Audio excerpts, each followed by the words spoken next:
Hello, my name is Marcus. I'm the compiler of a collection of therapy quotes entitled 1001 Windmills of the Mind, a collection of advanced self-help quotes, now well over 10,000, taken from what's often called the psychodynamic or the psychoanalytic perspective, which long ago, as I understand it, was referred to by some or perhaps many as philosophical medicine or narrative medicine. The premise being that if we can construct, piece together, make the inference, formulate, so we can mentalize, process, have meaning, understanding what happened, then we realize that present is not the past. The more we can do so, the more we can live in the present and allow our life force to be for the present. But the less we do so, and the more trauma there is in the past, our life force is dedicated to that past trauma. Traumatic script, traumatic imprint, psychic stencil, psychic template, internal working model, quote-unquote possessed, cursed, jinxed. So the theory, hold on a second.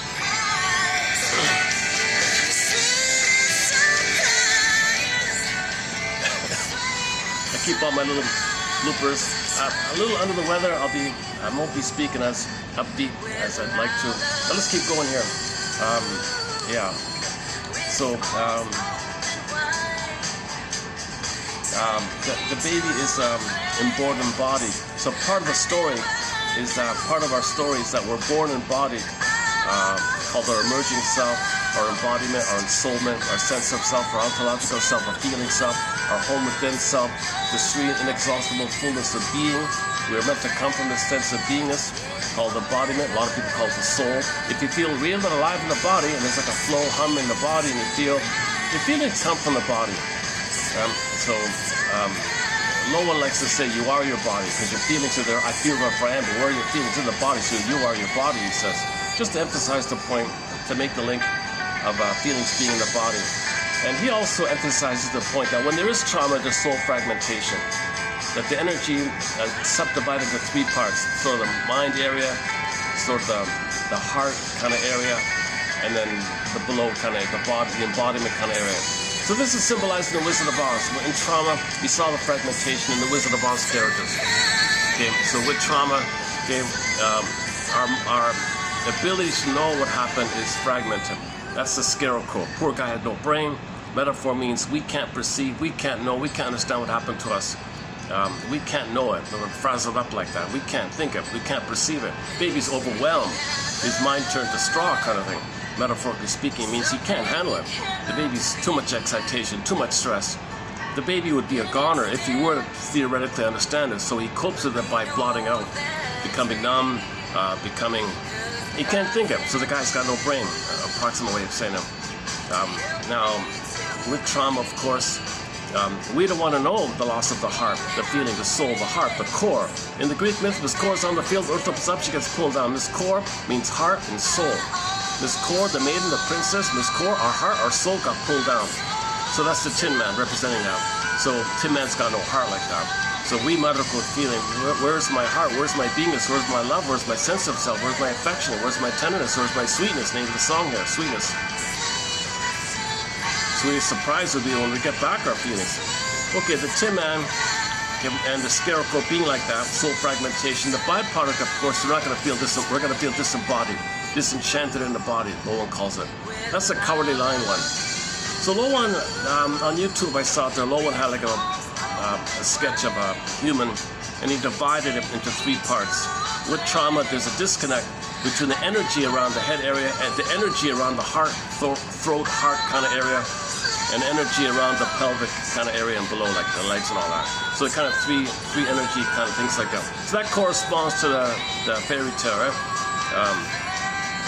So the lion is the embodiment, and then you get the below part like that.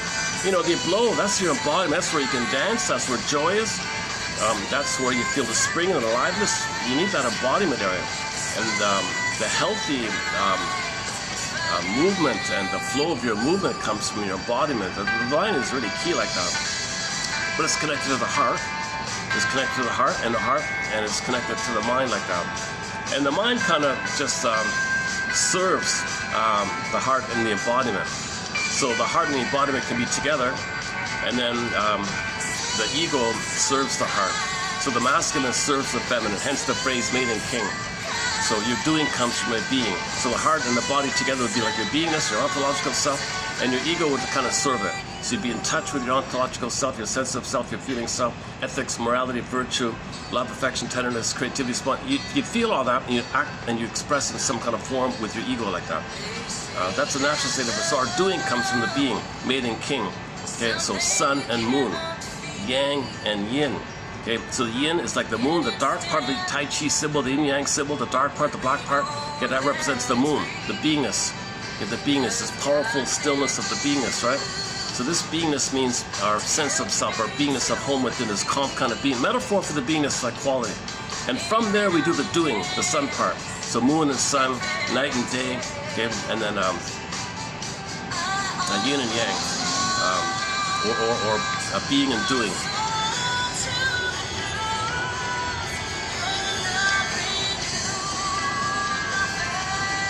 I won't have this place for too long. They're preparing for a night function here. Let's see how long I can hang out here. I think there's some kind, I'm not even sure what it is. There seems to be some kind of holiday around. Okay, never mind about the holiday report. Never mind about the weather report. I have not been analyzed. You'll see my anxiety throughout the videos. In every video, you'll see lots of my anxiety, my ums and ahs. I have not been analyzed. Disclaimer times 1001. I'm not a shrinker professor.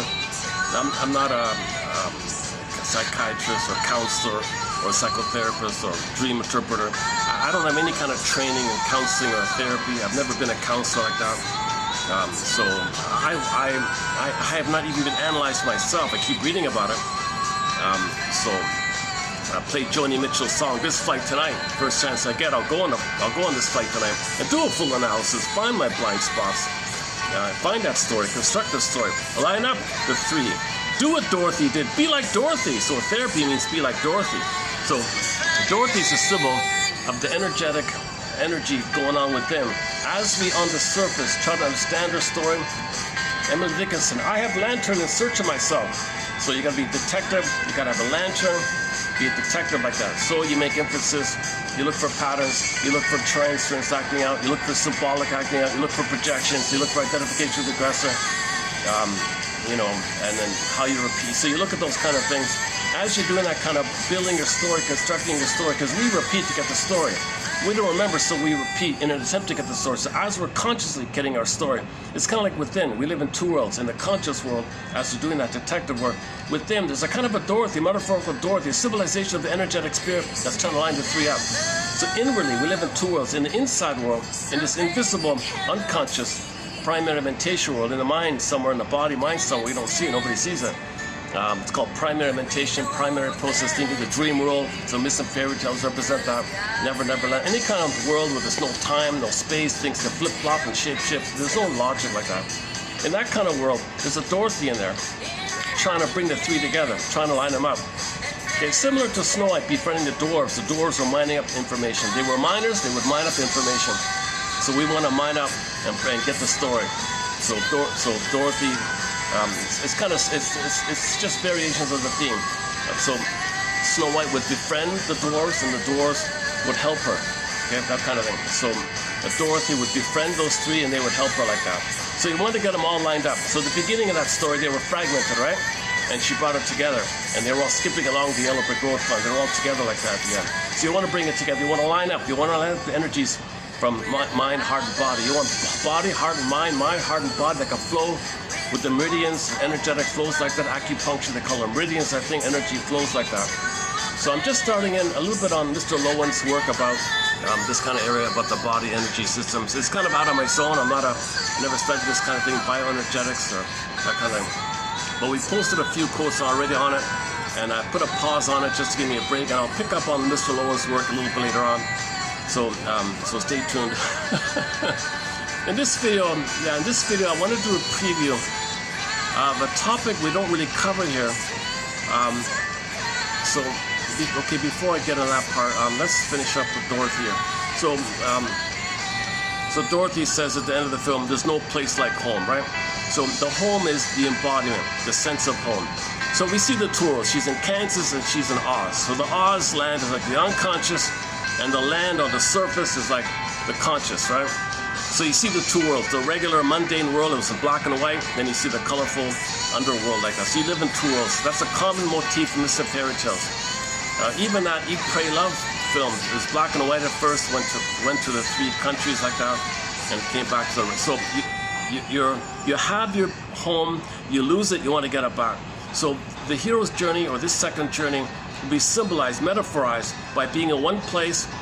Something happened, something's wrong, I don't feel my embodiment, I don't feel my heart, I'm thinking clearly. I got a problem here, some kind of trauma take place, did some kind of arrested development take place? I feel numb, I feel flat, something's missing, a pin in the collar, what's going on? I don't feel real alive. Oh my God, I better research this.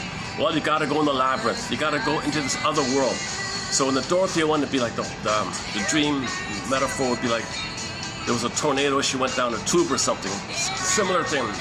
Interesting film is set up, they went up the tube. When you're zooped or transported to some kind of other magical world, that represents the unconscious world. In the Odyssey, it was the whole ocean thing, and fairy tales are like that. Okay.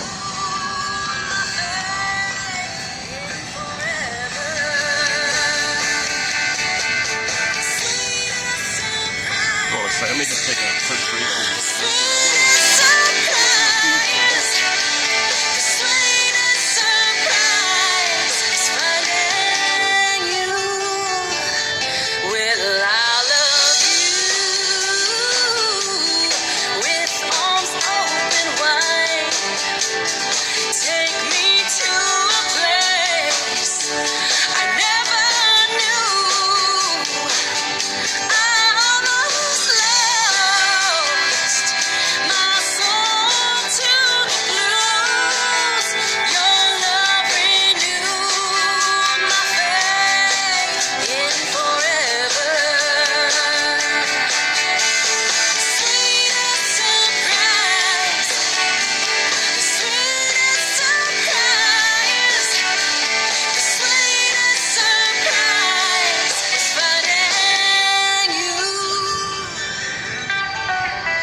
So that's one way to conceptualize the opening premise, that due to weaning trauma, mainly weaning trauma. Long ago, it was called weaning trauma. Nowadays, we say attachment trauma, developmental trauma, interpersonal trauma, relational trauma. The constant misattunements and the malattunements, it's a strain called a strain trauma. It builds up like that. And that confusion, any kind of shock traumas, prenatal, birth, perinatal, and so on. You put it all together, the child can't have his beingness, his embodiment, the live and love area. So it gets exiled. So the metaphor of the being is sometimes called the feminine, like the moon, the yin. The yin is the feminine is the princess. So the princess could be like Rapunzel locked in a tower. Okay, or sometimes the princess morphs into a bird and flies away. Go I know not whither and bring back I know not what. Okay, and then and in the fairy tale they say, well, the land is a problem. Well, the soul is missing. When the soul came back, the land, everything's okay. So it's the person. The person has a problem. The soul went away. The soul comes back. The person's okay again. So we had it. We lost it. Want to get it back. That's the monomyth, the universal common monomyth for us.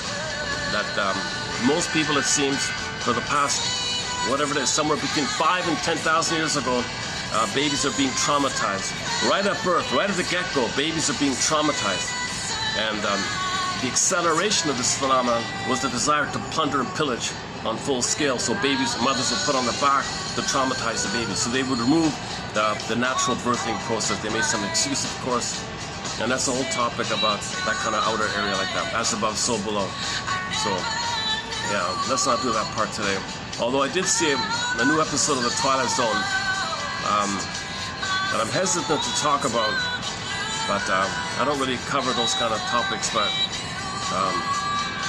Rod Serling was trying to say,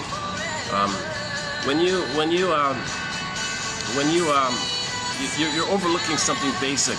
Yes, there's disturbed people all over the place. Yes, there's babies who were rejected by their parents, sent away or something, and they grew up very nasty like that. The question is, who identifies them, plucks them, put in the power and finances them covertly? So Rod Serling did an episode about a guy with no mother. The father was abusive, hit him and all that. He had no place to go. Some friendly person down the road, a little bit took care of him, kind of thing. So he kind of physically survived. This kid grew up to be a really, really hateful, nasty, very angry, bitter, hostile kind of person. And he wanted to get his anger out somehow. So he would turn to scapegoating and blaming and prejudice like that. So that was just an outlet to express his anger on his mother. So he would just say others are his mother. And other people who feel that would go along with it. But what Rod Serling was doing was, he doesn't want to get in trouble himself, so he's got to be a little subtle about it. So why did that character start to gain popularity? A lot of people didn't. Initially, people would brush him off. What's wrong with you? But as he kept on with his rhetoric like that and drew more people in, how can he go on like this?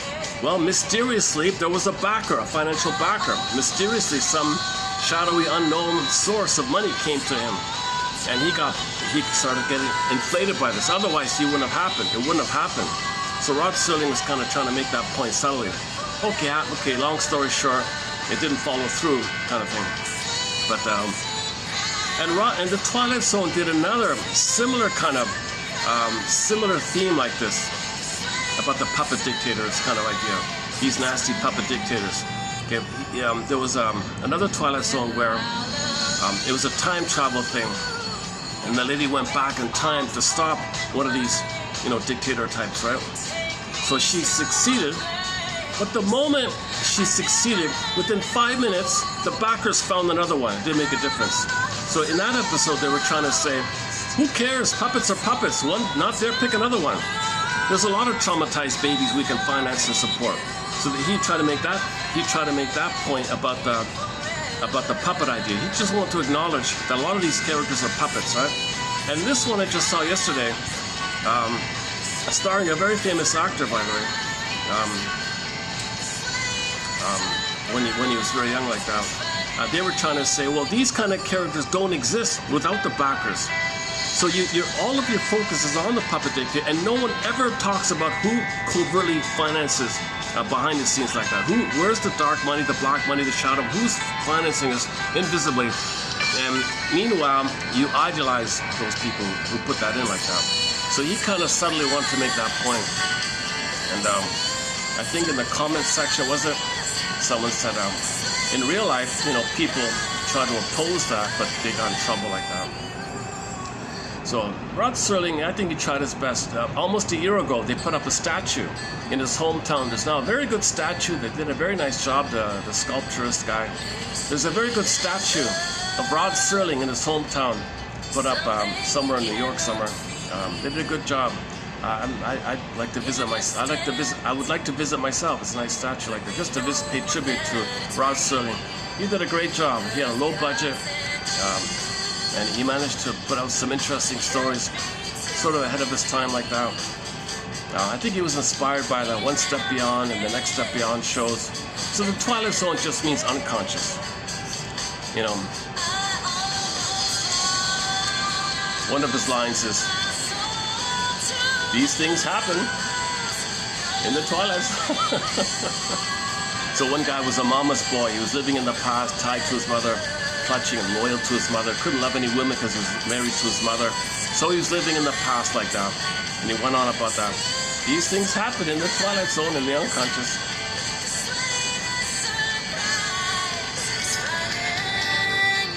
So this is part of the plunder system to covertly prop up these kind of characters, to function as proxy characters, to do the work on your behalf, because the people behind the scenes have what's called they're passive-aggressive bullies called Iago.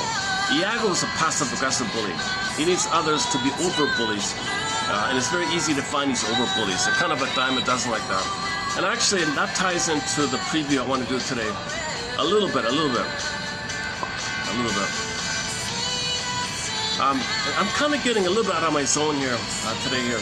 We do not have a thread on alcoholism. It's not a thread here. I do cover emotional eating. We've got some quotes on the smoking one. not really much on the beyond that. I don't cover that kind of harder stuff or whatever. Alcohol and beyond. We don't really cover that. We do have a few quotes though, a sprinkling by chance.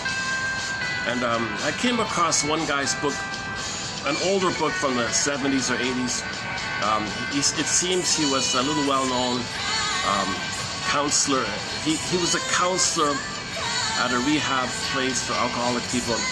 But what I liked about him a little bit is that he did talk about psychodynamics. He did talk about denial and compartmentalization, and projection and projective identification.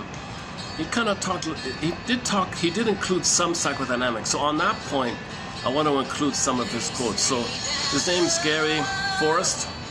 The book's called The Psychotherapy for People who are Alcoholics, or something like that. So I thought I might do a preview a little bit of it here.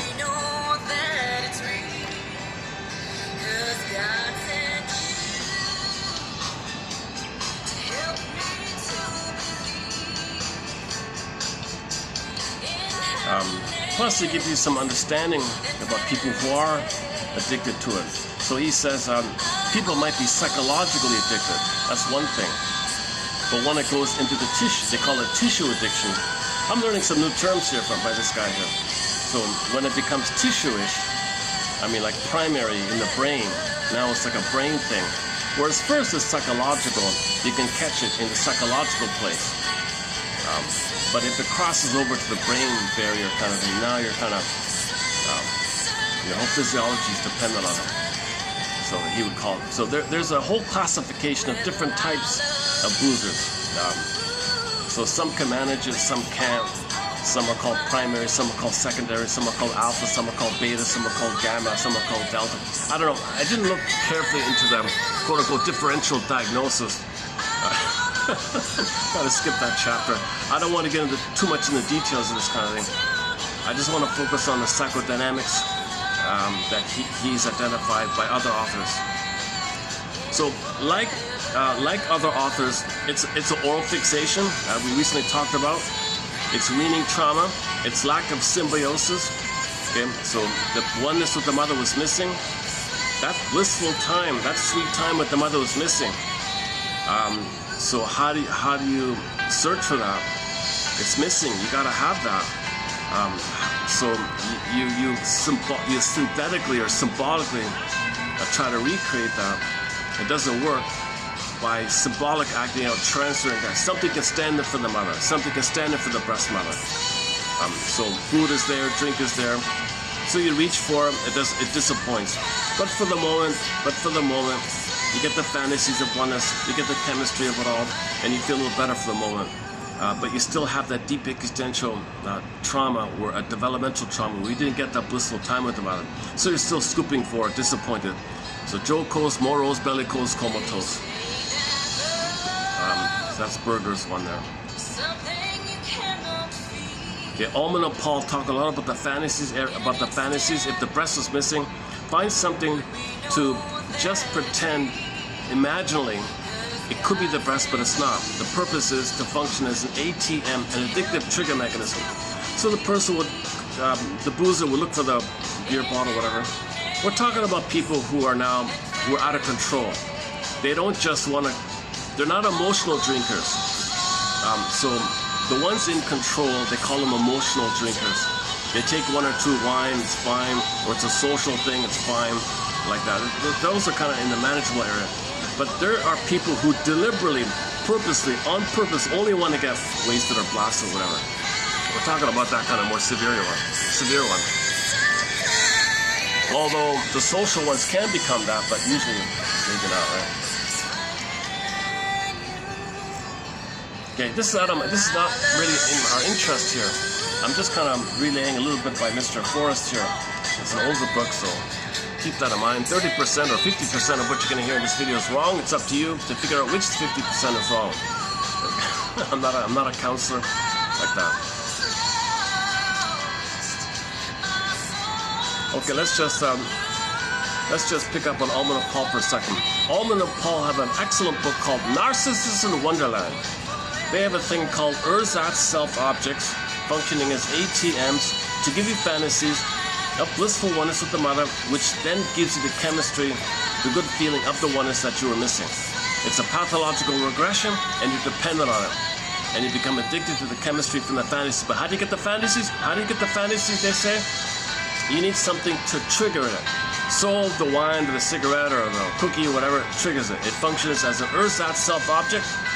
So the real self-object was the breast. The mother was supposed to soothe the baby, be one with the baby. Paradise, Shambhala, Avalon, Shangri-La, all those paradise, the Garden of Eden, any kind of psychological, emotional utopia for the baby. Blissful oneness, that's missing, right? So the baby did have it, at least in the uterus. But how do you blip up those fantasies that you had when you were in the uterus? How do you trigger that? You need something to trigger it. So you fill in, you find something to function as a trigger mechanism called the ATMs. So that's the wine and all and so on. Okay, so it's the oral fixations. It's all the oral fixations. They function as ATMs. So it can be gambling, addiction to this, addiction to that, and so on.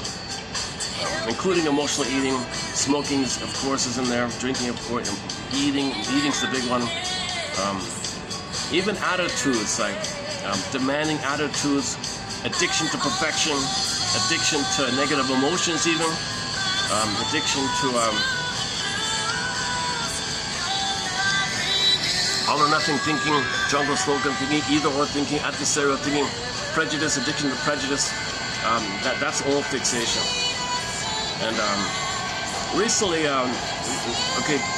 recently we discussed two album covers. One by the pop diva Shakira, the front cover of called Oral Fixation Volume 2, as the cause of oral fixation. She shows you the cause of oral fixation. They call weaning trauma. Weaning trauma. It's a picture of weaning trauma. She did a huge public service, I think, with that image. Because it's very clear she's talking about weaning trauma. Why? Because the baby's on the tree. The baby's on the tree. Okay, the metaphor means when a fruit is on the tree and it's prematurely plucked, it's unripe, it's bitter. The fruit, which is unripe and removed from the tree, the stem and the tree, the stem, the fruit, plucked, bitter, sour, unripe, and it's too bitter, right? You can't even really eat it or something. So she had a baby on the tree in this reference. Okay, now there was a woman in the middle holding the nipple, the breast, pulled away, weaning trauma. So the baby was reaching for the nipple, the apple. The apple was the nipple. Okay, so the first, okay, back up a sec. If things are going well, the baby might sense the mother's a full person. Fairbairn's theory is the baby can sense already from the get-go, right from the beginning, oh, there's a full mother. I'm a little baby, there's a whole mother. He can already sense that kind of thing, emotionally at least. He has that kind of impression. There's two people there already. But if he's stressed, if he's too stressed out, he's got to survive. He's got to focus on the part. He wants to survive, so he's desperately clinging to the breast. So that's all he thinks. The mother issue is kind of blurred in the background or something. He's just got to survive. So he's very fixated on the breast. Oral fixation now. And if it's really drastic, he's only fixated on the nipple even. That's the apple part, the round red, okay? So in the Shakira painting, the mother pulled away the nipple, weaning trauma. The mother pulled away the nipple, weaning trauma. And she said, hell yeah, I'm gonna do this. Because she was angry that that's what happened to her. So she did it onto the baby because she is taking revenge on her mother by doing it onto the baby. I'm gonna do it to your grandchild what you did to me. You're not gonna have a happy grandchild. I'm gonna get back at you, mother. Plus I wanna show you up, I wanna tell the world what you did to me. Plus I've become you. And I'm angry at this, so I'll do it to my kid to get out my anger like that. So that's a very disturbed kind of a topic. I've discussed it a fair bit already. I spent like a good hour plus on that album cover. So check out the recent videos, or go to the shorts. Go to the shorts section. You'll find a few clips on it. Okay, so that album shows you the cause of oral fixation. The cause of oral fixation. So oral fixation is addiction to food, emotional eating, drinking, smoking, and as we mentioned already. If the woman's controlling and demanding oral fixation. If the woman is dating a fellow and she says, the man doesn't give me everything, click, he gives me nothing. She wants everything or nothing, oral fixation. These kind of either or, everything or nothing, mentality, also oral fix. If there's immense envy or if there's immense jealousy or envy, that's oral fixation. Greed, envy, or grenvy is oral fixation. Or immense jealousy, there's mild jealousy and severe jealousy. Talking about the severe jealousy, which is really envy, I think. Or it's a code for envy. Or reveals the envy. Severe jealousy is going to lift the lid and there's envy under there. And there's other aspects to the oral fixation. The six satan, the bargain hunter, greed and all that.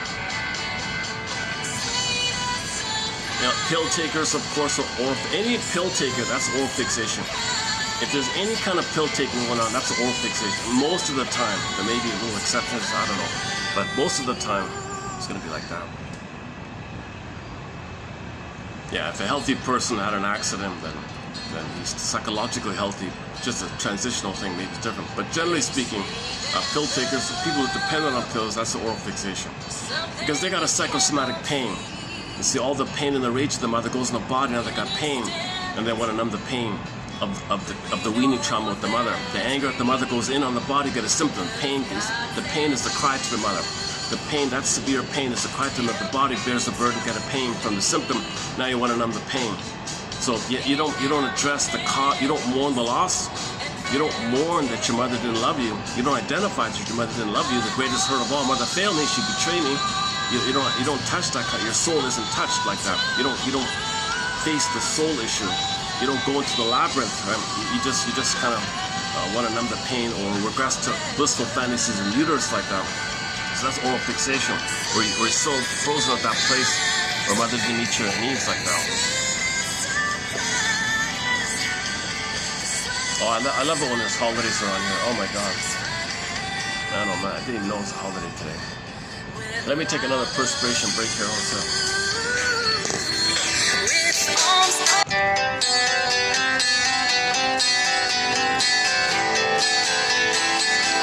They say that love is something you cannot feel in an instant, but we know that it's real, 'cause God sent you to help me to believe in happiness and fairy tales. I almost lost my soul to the blues. Your love renewed my faith in forever. Sweetest surprise, the sweetest surprise, the sweetest surprise. And the other main one, of course, is plundering the system, plundering the planet for a quick buck, short selling the planet for a quick buck, anything like that. Negative humor, cynical humor, but these are all oral fixations. Sometimes called the age of narcissism, euphemistically referred to as the age of narcissism. No one calls it the age of schizoidalism, because the byproduct of weaning trauma is your emotions go flat. Pin goes on the collar, flat affect, and they got the fragmentation. So that fragmentation he was talking about, your energy in the head area, and your energy in the heart area, energy in the pelvis, below air body area, they're a little bit disconnected like that. And that's why people, promiscuity is an oral fixation, because you can't link it up. You can't line up the heart and the body with the thoughts. The thoughts are there, the heart's not there, the body's disconnected. Things are disconnected. But you're looking for the disappointment. You want to be realigned, but it's going to be disappointed. So there's a schizoid dynamic like that. So promiscuity is the repetition compulsion of the failure like that. All these negative personality patterns, bully pattern, narcissistic pattern, Iago pattern, lower functioning BPD pattern, addictions and alcoholism, of course. These are all oral fixations. Okay, now go to the Kim Mitchell album, the pop singer called Kim Mitchell. Just sort of not really an internationally well-known musician, just a local from the Toronto area, guy named Kim Mitchell. He's got an album called Oral Fixation, spelled with a U, but the image, I'm talking about the front cover image. he's got these people who are going through withdrawal symptoms. They got the shakes. That's what I learned today. They got the shakes. They were shaking. They were pasty pale and bug-eyed. They were desperate. They were going through withdrawal symptoms. They were desperate. So when they got their fix, the guy was wolfing down the quadruple burger. She was guzzling the booze. Okay, she was smoking and biting her nails and all that one. That was one. And then the other one, the fourth one, was the memories. The memories. So if the Don Juanism or men obsessed with women's memories are for the nursing, for the baby. If you're obsessed with that beyond the baby time, that's an oral fixation.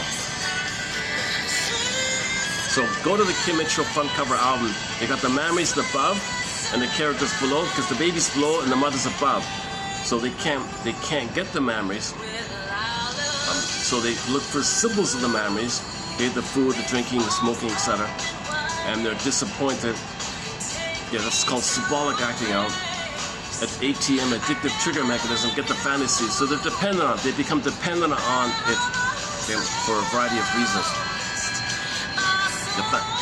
And then, and I think Kim Mitchell's, I think the artist was saying that those characters didn't get their quote-unquote fix for a while. So they were bug-eyed and going through the shakes, and they looked desperate. They looked like skeletons and starving, and they were so voraciously in despair like that. So they were voracious about it.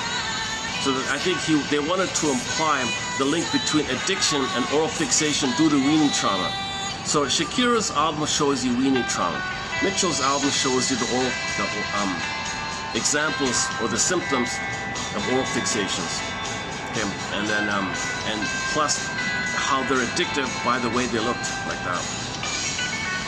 Okay, all because the breast was pulled away.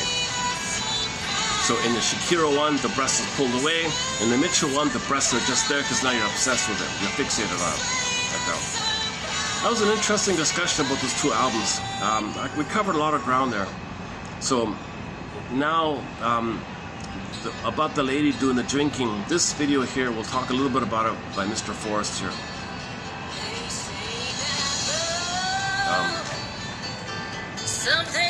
Yeah, oh man, I'm not really feeling too present today here. Normally I try to do a, oh, hang on. All right. There's some, I don't know if you can see them, there's some birds up there.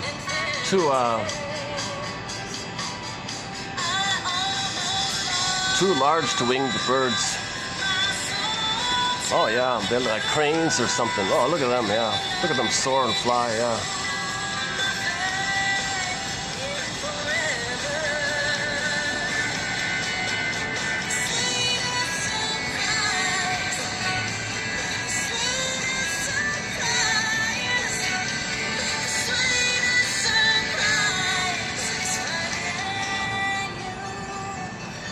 Yeah, you probably couldn't see it, but there were two, maybe like cranes or albatrosses or something, or large seabirds or something. I'm not sure. Seagulls?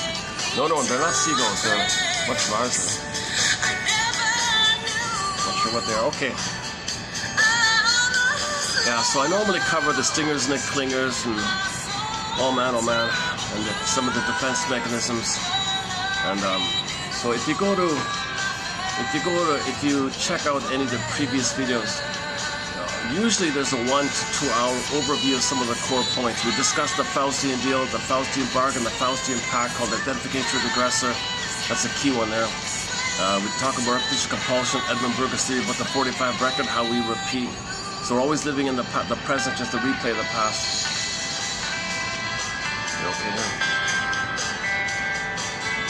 Let me, hold on a second, let me get permission. From this one here. Give me a second.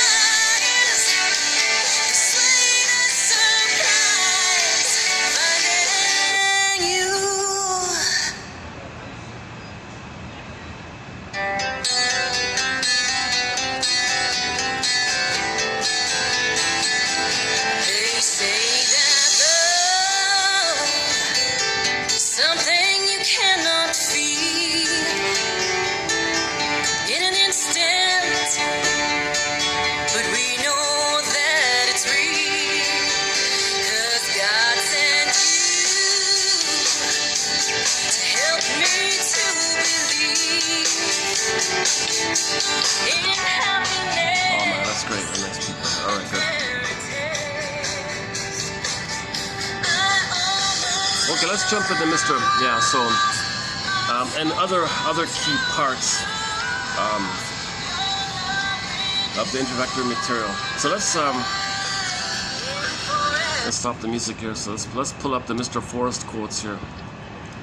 He's a little redundant. He goes on and says nothing. He's one of these authors that says waffly, general, repetitive, immensely repetitive. He can write, man oh man, 9/10 of that book could be parsed out. So he likes to really fill it up with a lot of verbose repetition. But I skimmed it really quickly, but managed to find three pages worth. So let's skim over two of his books. Yeah, over 2 books. Okay. So again, disclaimer times 1,000. I'm not an alcohol or addictions counselor. I'm not a therapist like that, nothing like that. I'm going to relay some quotes from 16, 15, 16, 17, and 18 actually. So we'll be 16, so three and a bit. So let's start with 16 here. Now some of this is going to be a little redundant and general, but I didn't have time to really just condense it too much. Okay. So babies begin in a blissful oneness. The mother-infant dual unity, pair unity. Okay, Garden of Eden, Shambhala, Avalon, utopia, blissful utopia for the baby called Shambhala, Garden of Eden, Shangri-La, any kind of paradisical kind of condition. The metaphor means he's in a blissful place. No time, no space, floating around. Needs automatically met. He's a happy camper. All babies are allowed, they're meant to be happy campers in the warm embrace of their mother's bosom, skin to skin, natural feeding, loving gaze, mother's reverie, mother's sweetness and affection and attention and recognition and presence, and so on. So he's being fed, he's taking this all in. This is the soil for which the child to maintain his budding beauty called his emerging self. If the mother's absent or resentful or something's going on there, okay, the budding beauty freezes and is exiled away. In the film Cold Souls, they turn into little stones and then little pebbles and they're lost like that. That's a little exaggeration, but makes the point that things dried out. Sometimes the soul turns to stone. So in the Greek myth, Echo becomes a statue. Okay, in the Velveteen story, the soul became a stuffed rabbit. They called the Velveteen rabbit. Sometimes there's a freezing effect or some kind of a numbing effect or some kind of exiling effect. It's just not available to you. The earth opens up and this core gets pulled down. It gets repressed or sent away or morphs away or frozen, or it's not available to you somehow. It's kind of lost in. And this way of showing in visual form your feelings being unavailable to you can take thousands of forms like that. It's Myths and Fairy Tales are good like that. Okay, so normally, what you want, most parents respond to their baby's communications with the keenest sense of awareness and responsiveness. So normally, even the father might be helpful. The father's around to meet the parent's needs. So the father treats the baby and the mother as one, not separate really. He regards it as a unit, and the unit's got to be happy. So mother's got to be happy. If the mother's happy, the baby will be happy. So he'll make the mother comfortable and other family members as well. So normally there's that kind of spirit like that. Okay.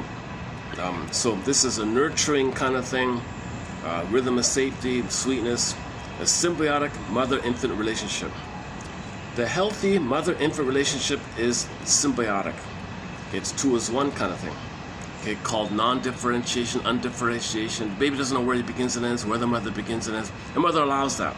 A mother allows herself to be quote-unquote used, where the baby thinks he owns her. He owns the breast. It belongs, it's his possession. The baby, mine. It's all mine. Yes, baby, it's okay. It's all yours. See, if he doesn't get that kind of thing, he'll be greedy and possessive later on. He'll be a hoarder. He'll be greedy. He'll be possessive, demanding, and feel entitled. So he'll be greedy and self-doubt. Now translate to the planet. We're devouring the planet because we didn't get nursed properly. So as above, so below. So the above of greedily gobbling the planet and feeling entitled to do so. The source point, the prototype, the imprint, the lesson learned, the conditioning is, the imprint is the baby was entitled to get nursed by the mother, but that failed. When there's trauma, you have the unconscious hope for the fulfillment of those old unfulfilled needs. So now we're devouring, greedy, envy, greedy, gobbling, because we're still trying to get mother's sweetness and oneness. And we're driven by a part of the brain that doesn't know time. We think it's a survival thing. We feel entitled. We can't love or care because we didn't get our mother's love to get to that kind of place. That's the dilemma we're kind of in, right? And the way to plunder is find some troubled people behind the scenes to finance them, and they go and plunder places. That's what the Twilight Zone guy was saying. Now, so those 2 episodes by the Twilight Zone about that people don't seem to really fully have the full picture about how the plundering works. Okay, these characters that we don't like, obviously, no kidding, they wouldn't exist. They wouldn't exist. I think even the Three Stooges, I think they even did a comedy with the Three Stooges. They hired the Three Stooges to control a banana republic or something. So they were making fun of this kind of thing, openly like that.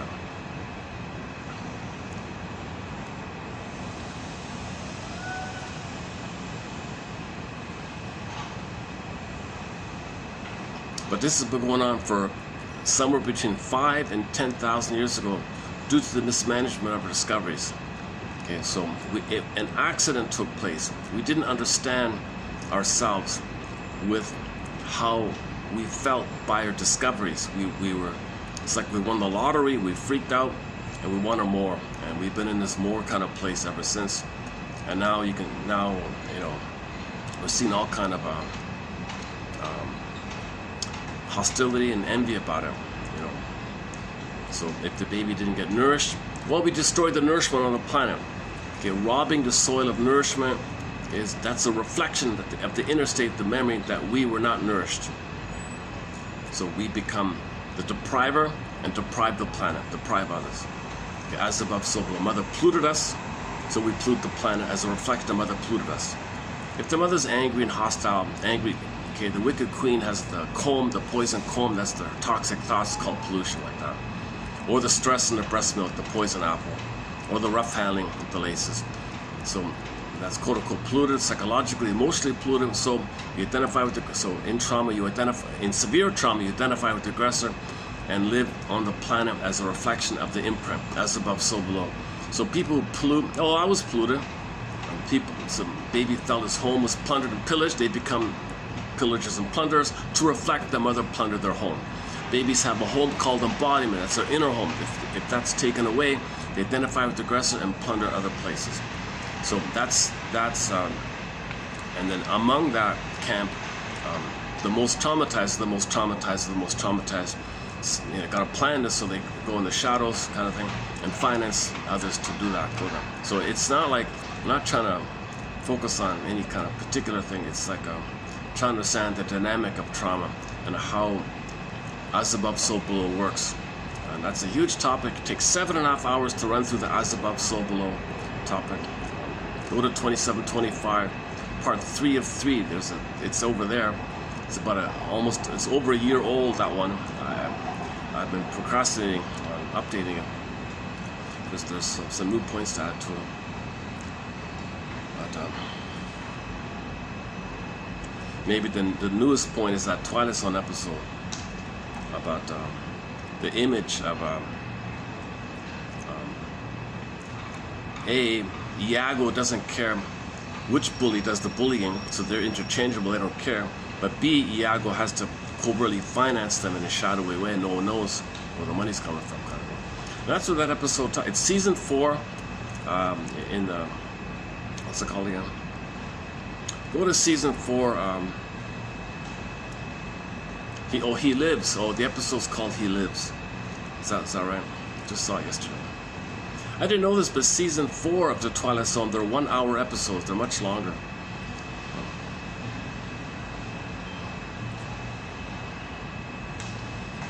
Rod Serling just wanted to make the general impression of that he didn't go too deep with it. He just wanted to make a common impression. Don't be fooled by people who are quote-unquote agents of hate, hate rhetoric, hate, not rhetoric like that, prejudice, bias, hate, call it like that. Watch out for that. It's always around. So though the shadow, like that. He lives. He lives means it's an image it's always, people are filled with hate inside. Now once again, hate is an SOS for love. Anytime there's any kind of hate or anger or prejudice or oral fixation or any hate around it, it's because the love needs wasn't met. Baby wants love, it's blocked, tension, fear, shame turns to hate. Hate is the final pathway. Hate is an SOS for love. The baby wanted love, blocked, tension, final pathway, anger. So the anger and the hate and the prejudice and hostility and the rhetoric around it and the hate propaganda, any kind of hate, any kind of hostility, whatever form, whatever degree, it's all code for SOS. I wanted love, I'm not getting it, I want love. I want a safe connection. They didn't get it, and they're triggered. They didn't get it, they're triggered. So hate means the constant repetition, compulsion. If they didn't get the love from the mother. Enter the cartoon, the animated character Anger from Inside Out 2, when the flames flared up from the top of his head. Just spell out S, make the flames spell the letters SOS. I think that's a useful image. When the anger is flaming in rage and fury, he's in rage, he's screaming at the top of his lungs, put SOS there. Make the flames spell SOS. Okay, that's the final, most desperate cry. It's the last ditch, most desperate thing the baby can do or child can do to try to get the mother's attention. If the mother squelches it, okay, and then things get much worse. There'll be bodily symptoms, and you get the prejudice. So it goes around, covert, displaced. Prejudice is the original hate to the mother. It just detours around like that. So that character, that young actor, so Rod Serling was saying, this dynamic called Howling, okay, another episode called Howling Man, okay. Actually, you could link it in with the Howling Man, season 2, episode 5, Howling Man, sort of similar thing. But the thing that surprised me was he wanted to make the point very subtly that these kind of dictator types, they're financed, because that guy wouldn't be able to continue without backing. Common people don't go for that. Even they're desperate, they don't want to succumb to that kind of thing. But you got to really kind of show approval for it. He gets support, he gets esteem, other people feel important if he gets propped up and is important. And those characters are used to plunder and pillage places. Again, this started 6,000 years ago, according to Star Trek. Most people say 10,000 years ago. Other people say 8,000 years ago. I've seen some people say 5,000 years ago. We entered into this mode like that. And in order to pillage, you need prejudice. And you create prejudice by suffering the babies, traumatizing the babies, preventing the oneness. So the prevention of the oneness for the baby can lead to negative personalities, bully patterns, Iago patterns, narcissistic patterns, and included in there, there may be addictions as well as part of it. They often go together, but it doesn't automatically mean if somebody's an alcoholic, they're necessarily a bully or something. It doesn't automatically correspond, but there's often overlaps like that. Most, how we do all this. Hang on a second.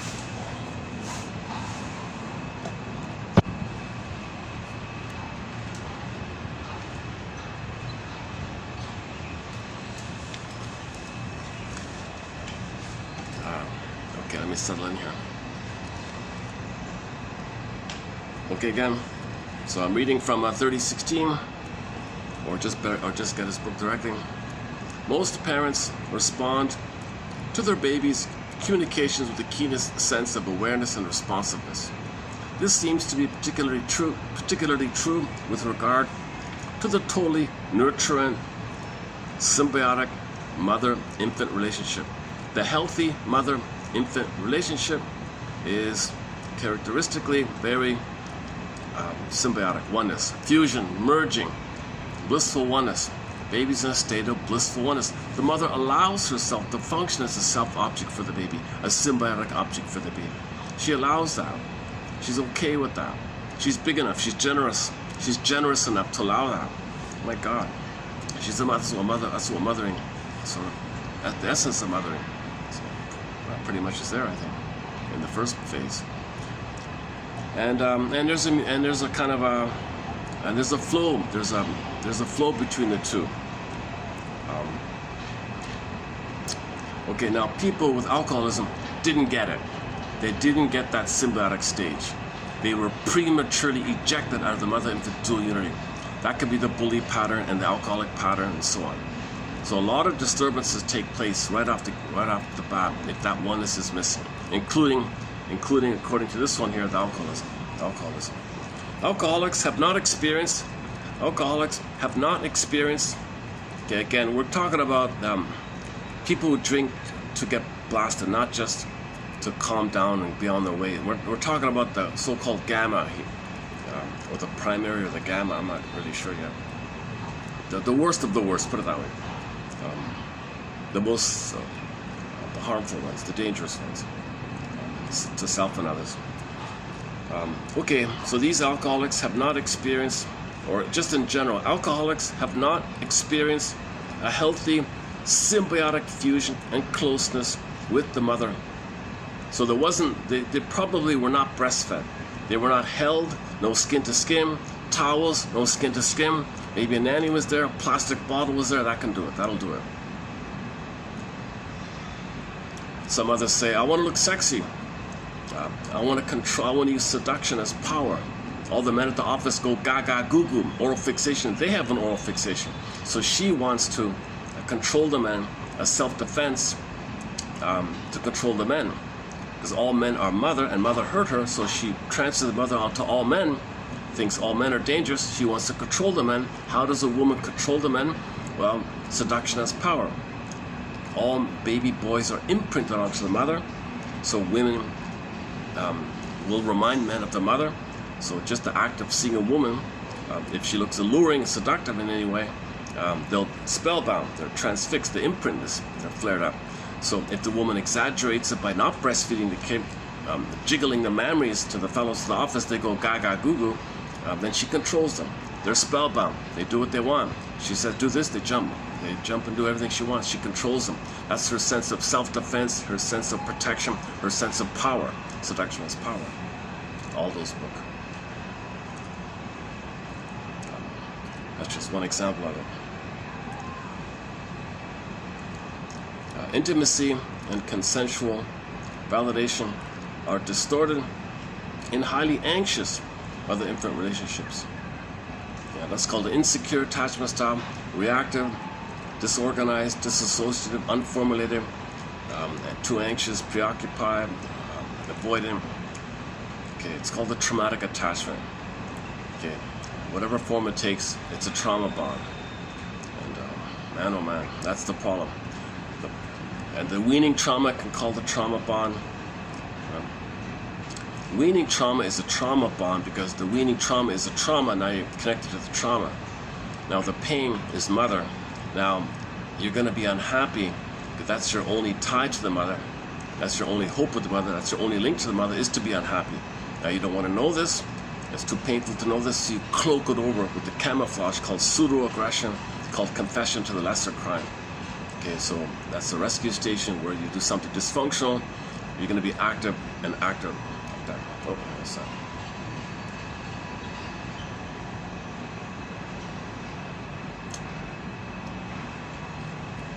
Oh, wait a minute. Are they open upstairs? Oh, I see.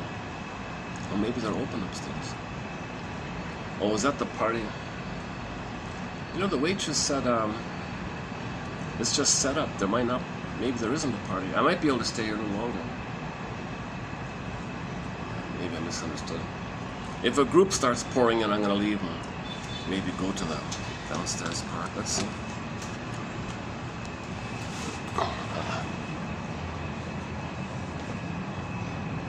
It's just so sunny out there, eh? It's just going to be so hot. You barely got people on the grass. It's just so hot, right?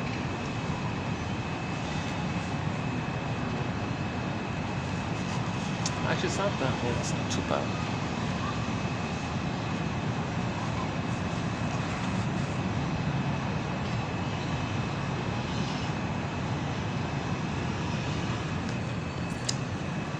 It's too bad it's too bad I'm not feeling like really refreshed and energized. I could really could have done a great video today. My delivery depends on my mood too much. Obviously. Okay. And when I'm anxious, I make redundant comments, unnecessary comments out of my anxiety. So you'll see my anxiety here. Okay, so back to the boozers. Okay, in order to control or bind catastrophic levels of infantile and childhood anxiety, the alcoholic develops an avoidance defense system constructed vis-a-vis the overdetermined utilization of. Okay, he does this thing where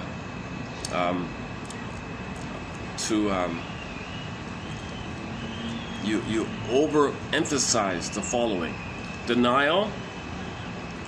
So that's when you pretend something doesn't exist. Mother failed me. Didn't happen, didn't exist. Denial. That's called repression. Distortion. You twist things. It's not what it is. Mother was a goddess. Psychic splitting. And projection. So if you're feeling unhappy, you blame others. Others are the cause of your pain. It's not within, it's outside. Enter the film Forbidden Planet. Monsters of the Id. Okay. So it's within. So that film wanted to teach you that it's within. This avoidance defense system, i.e., the overemphasis on denial, repression, distortion, projection, etc., serves the purpose of binding anxiety by keeping threatening affects or feedback and reality external to the self. So it's not part of you, right? Your unpleasant feelings, what happened, it's not part of you. Therefore, this will affect your intimacy and relationships, obviously. Thus, the alcoholic avoids or externalizes a significant degree of early life narcissistic injury. So this missing of the blissful oneness is considered a narcissistic injury, and he's fixated at that place of oneness. That's why narcissist sees his reflection, and he's in love with himself. That's just the oneness there. He never got enough to get out of that.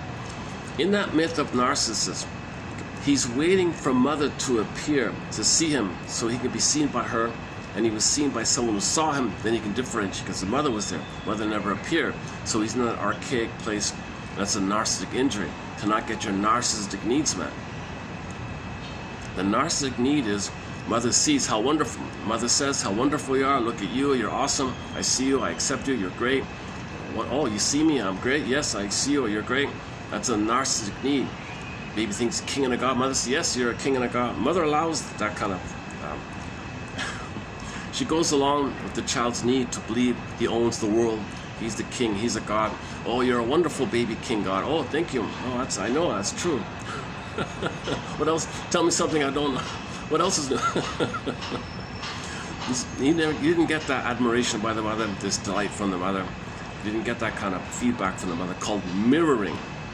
So Narcissus looks in the pool of water. It's kind of like a mirror. Where are you, Mother? Where are you, Mother?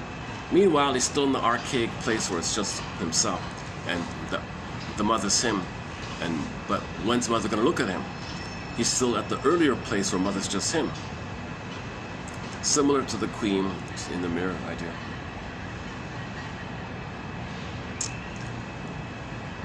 Narcissistic injury through the use of, as just mentioned, denial, distortion, projection, and other defense mechanisms.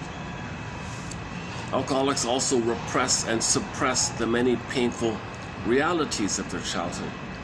Indeed, the alcoholic utilizes all of the defense mechanisms in the service of his addiction. Okay, he writes kind of bluntly,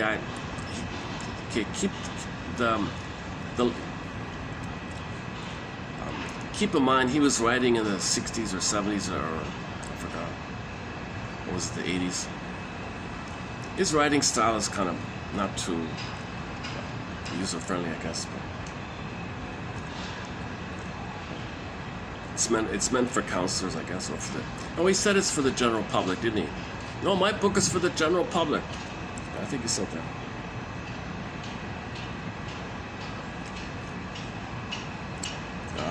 Alcohol enables using these defense mechanisms enables the alcoholic to remain out of touch with self-perceptions, feelings, inner life, inner emotional. So he doesn't know what he feels, he doesn't know who he is, and these defense mechanisms make him unaware of the pain around that. Denial defenses represent the most primitive method. Primitive just means the earliest of development. So when the baby's a day old, that's primitive, like the earliest of your. We're not talking about indigenous people, nothing like that. In shrink talk, primitive means the earliest time in the baby's development. Believe it or not, it's too bad. Problem with the jargon, vocabulary here. Denial defenses represent the most primitive method, or the earliest available method to a baby, available when he's only a day old, put it that way. So denial. Distortion defenses, maybe later on you can distort things. Distortion defenses involve changing or bending reality operations. So you see what you want to see, you twist it and distort it, flim flammery, duplicity, just twist it around or something called distortion. Reality is then less threatening and less painful. He doesn't talk about splitting, but I think what really should be here is called psychic splitting. Mother's hurting him? No, that's not my mother. Distortion. Put the image of my mother's being hurtful, put that in a separate psychic bin. My mother's a monster? My mother's a Medusa? A Cyclops? A Minotaur? No. Put that in a separate psychic bin. Psychic splitting, compartmentalization, and hallucinate a goddess. Oh, there's my mother. That's a huge distortion. That's maybe one way of doing it. And finally, reality, projection. Okay, so this is called the paranoid schizoid mode of experiencing, the paranoid schizoid mode of operating. So alcoholics are a little bit paranoidish, he said. Reality is then less. Projection allows the alcoholic to blame others and the external world for any bad feelings that he has or anything uncomfortable within him. He just blames someone else. Now back to the Twilight Zone, right? So that guy doing that, his audience is people who want to blame their bad feelings. And in the audience, you have these soft, polite, demure, passive-aggressive people who are totally oblivious to their inner feelings. So they're like drawn to this kind of thing. And so people who are out of touch with their feelings, the schizoid phenomena. So you look at the audience, and you would never think they would be interested in hate propaganda, hate rhetoric like that.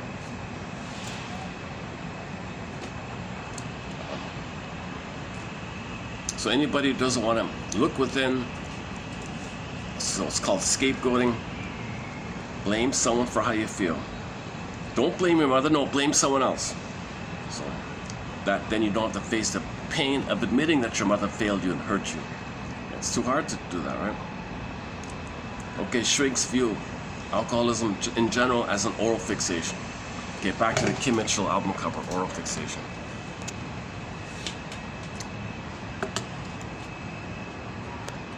I should probably redo. Yeah, I'm gonna have to redo this. I'm not feeling it today. It's too bad, eh? I got a nice setup here today.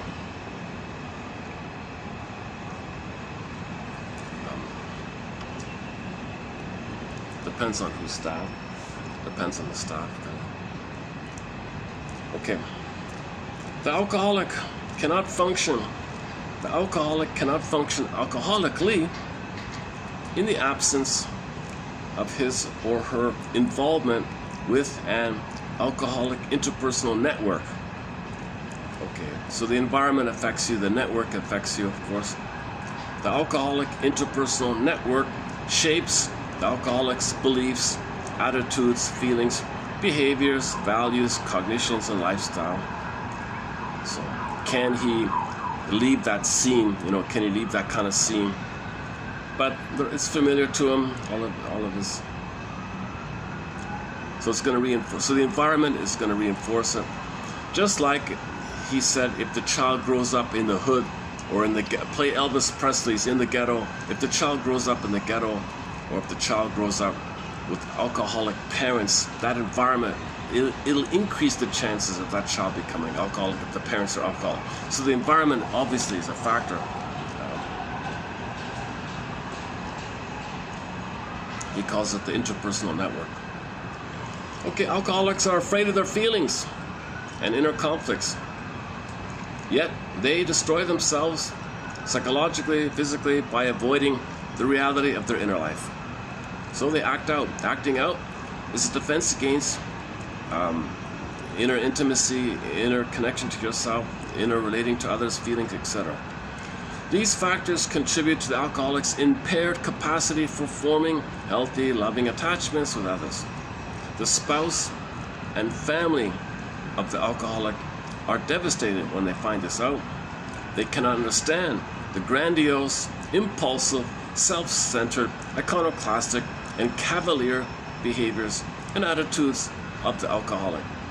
The alcoholic's manipulative, exploitative, and conning behaviors are ultimately self-destructive as well as destructive within the family. So family members are kind of surprised to realize that whoever is the alcoholic in the family are so cavalier and self-centered, impulsive and grandiose, etc. OCD, addiction to perfection, Woodman's one. Obsessive compulsiveness is a fundamental component of the alcoholic character structure and behavioral style. The alcoholic is an obsessive compulsive sui generis, how do you pronounce it? S-U-I, genre, in a league of its own, I think. So he's has a specialized, customized branch of OCD. So alcoholics have their own kind of unique OCD. The purpose of their OCD is also to bind and control the anxiety associated with early life narcissistic injury. Narcissistic injury, attachment trauma, weaning trauma. Weaning trauma is a narcissistic injury. The oral fixation that comes about is due to the weaning trauma, which is a narcissistic injury. If the baby doesn't get his needs met up until 18 months, that's called a narcissistic injury. He'll end up with a narcissistic component in his personality. Usually his whole personality is narcissistically based. His whole personality is a defense around the narcissistic injury of that time. An obsessive compulsive character structure precedes the onset of alcoholic addiction. Okay, so that might be the underpinning to later on they get addicted to alcohol if they have an underlying narcissistic. So a lot of people who are narcissistic, bullying, okay, lower functioning BPDs, okay, and any other kind of passive-aggressive narcissist, waif narcissist, clinging vine narcissist, turtle narcissist, voyeur narcissist, okay, complementary narcissist.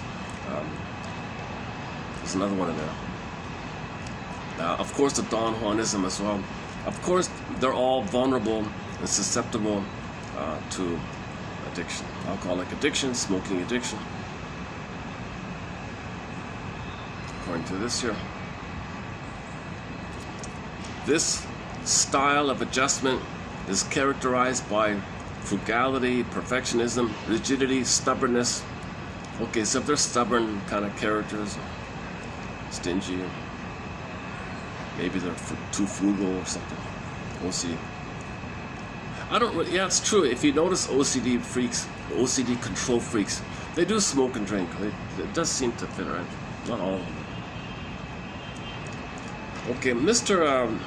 What's his name? Forrest here. Mr. Forrest, he thinks he's making a contribution by saying that there's a kind of emotional, psychological, sadomasochistic quality to alcoholism. So he thinks he invented that. That's nonsense. That's been around a long time. Anyways, he says here, the masochism of alcoholism involves inflicting pain upon yourself. Alcoholism is a form of masochism. You're hurting yourself, obviously, right? You're hurting your liver, right? And your relationships. Alcoholics inflict pain upon themselves because it might lead to problems. It might lead to family problems, job problems, divorces, even accidents, physical accidents. Maybe fighting as well. Alcohol-induced liver disease, neurologic impairments, gastrointestinal problems. Well, that's a new one. Is that true? Does alcohol affect people's stomachs? And other bodily symptom disorders are excellent examples of masochism and self-destruction. The emotional sadism side of it involves inflicting pain upon others, the people around you, your family members, your friends, and so on. They might be verbally abusive. On the highway, if they are drunk on the highway, okay, we know about that. So the character style of the alcoholic is sadomasochistic, a term no one wants to use. So when shrinks use sadomasochistic, they don't mean what you first think it might mean when you hear that phrase. They don't mean the physical, there's nothing physical, there's no leather, there's no physical harm. Like, they don't mean that. It just means, for example, if your humor is if you have schadenfreude, that's sadism. If you have a constant perverse delight in seeing others in a down position, and you feel stress release because that's your soul, you devalue, because mother devalued your soul. That's a perverse kind of humor called emotional sadistic humor. And if a child was rejected and they go to life orchestrating rejections, that's the masochistic, self-destructive kind of thing. So they mean in those kind of things. Self-defeating behavior, afraid of happiness, that's masochistic. Your fear of happiness, fear of success, fear of your autonomy, fear of betraying your mother, fear of thinking your mother's going to punish you, something like that. That's masochistic. Now, if you identify with it, called the freezing parent one, and you criticize her, that's the masochistic one. So dysfunctional relationships are considered to have an emotional sadomasochistic component to it. Enter the book by Gear. There's a book about it with 3 authors in it. I forgot the name of it. I'll look it up later. Okay, 3016. Should we do 17 or 18? Okay, let's just jump to 17 then.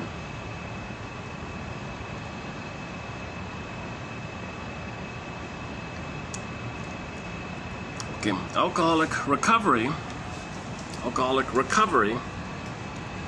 is a rebirth or a birth or a rebirth of the self. So if you heal from this, he calls it a rebirth or a birth, simply a birth or a rebirth. So the alcoholic self symbolically dies, and your recovered self is born. That's the rebirth,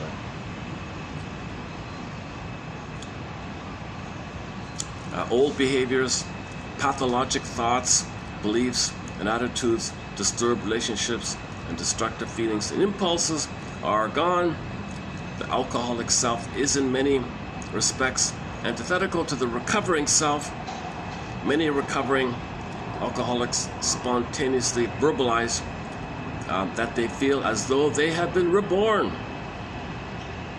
The recovering person, what he means is, I feel different, I feel new, I feel whole, I feel better. He means it like that.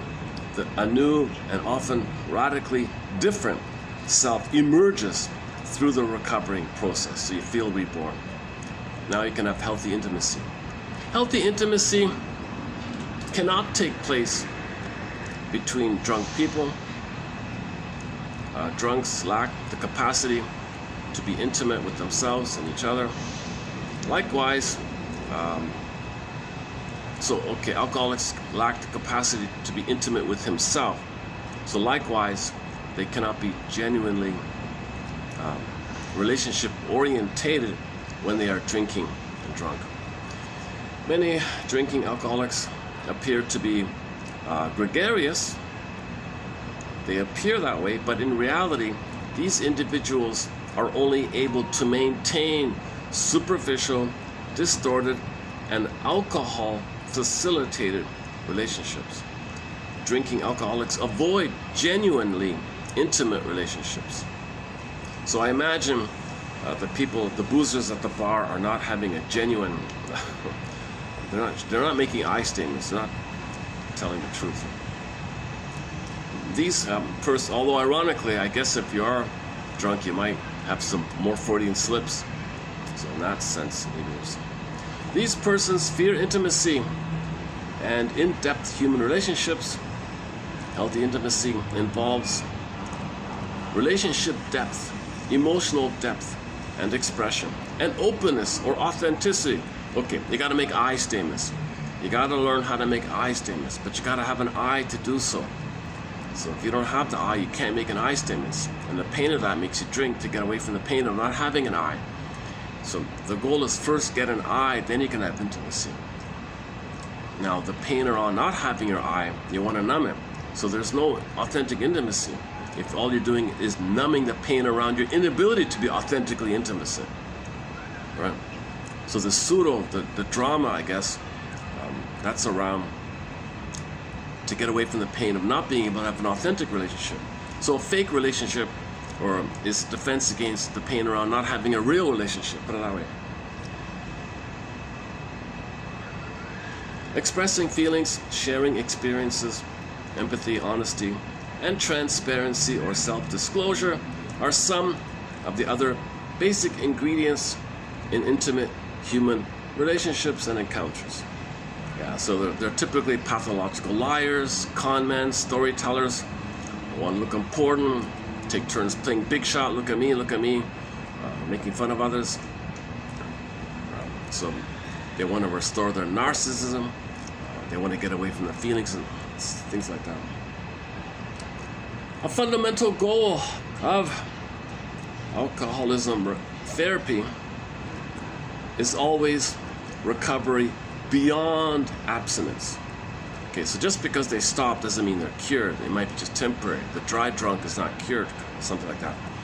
Too many recovering or recovered alcoholics are sober, but globally conflicted and miserable. So they're still miserable. They stop drinking, but they're still miserable. Optimal recovery from, he calls it here it is primary. Okay, primary.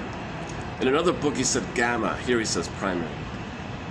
Optimal recovery from primary alcoholism includes developing the capacities for responsible living and rational thinking, restoration of the self, becoming a fully functioning person, becoming intimate and relationship orientated, developing the capacity to love and work effectively, Mr. Freud's famous line, becoming socially aware and socially concerned, developing the potential for self-actualized living. Now you're expressing a real self-interest like that. Okay, that's 7. Let's go to 18. 18. There's more. I'm just highlighting some of it. Okay. Alcoholism is a neurotic solution to painful and traumatic early life narcissistic injuries. Same one.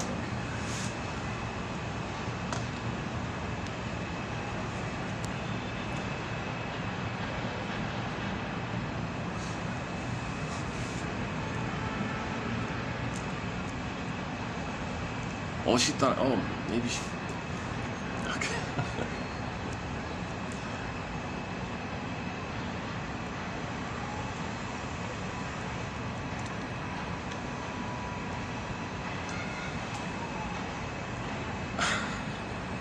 My mind just flashed on an ad I saw on the way here about the house-sitting people.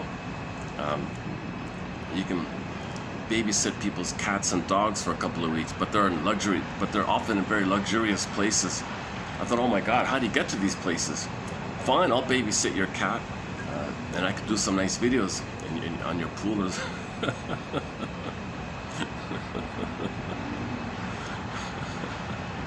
If there's a long-term house sitting, sorry. Oh, did I say babysitting? House sitting. It's only like for a few days or something. We're gonna visit the relatives for the weekend because somebody stayed at our place to watch the dog, kind of thing. So you got to be in the town, of course. I just saw the ad. I thought, oh my God, there's some very nice places all around the world looking for house sitters. But nothing's longer than a week or something. They're mostly like around a week or a few days. But the pictures are amazing. I thought, oh my God. One was in Hawaii. Oh sure, I'll happily live in your nice waterfront resort to watch your cat. We could do some videos.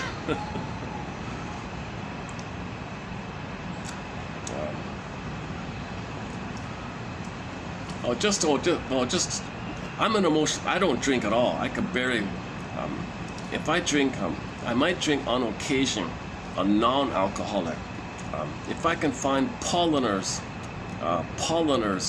0.0 non-alcoholic beer, I might get that if it's on sale. Lately, I haven't seen it. That's the only time I'll drink a beer if it's non-alcoholic. And if it's the Polliner brand, and if it's specifically the 0.0, well, they only have one, right? I've tried other non-alcoholic beers. I'm going to stick with Polliner if it ever comes out.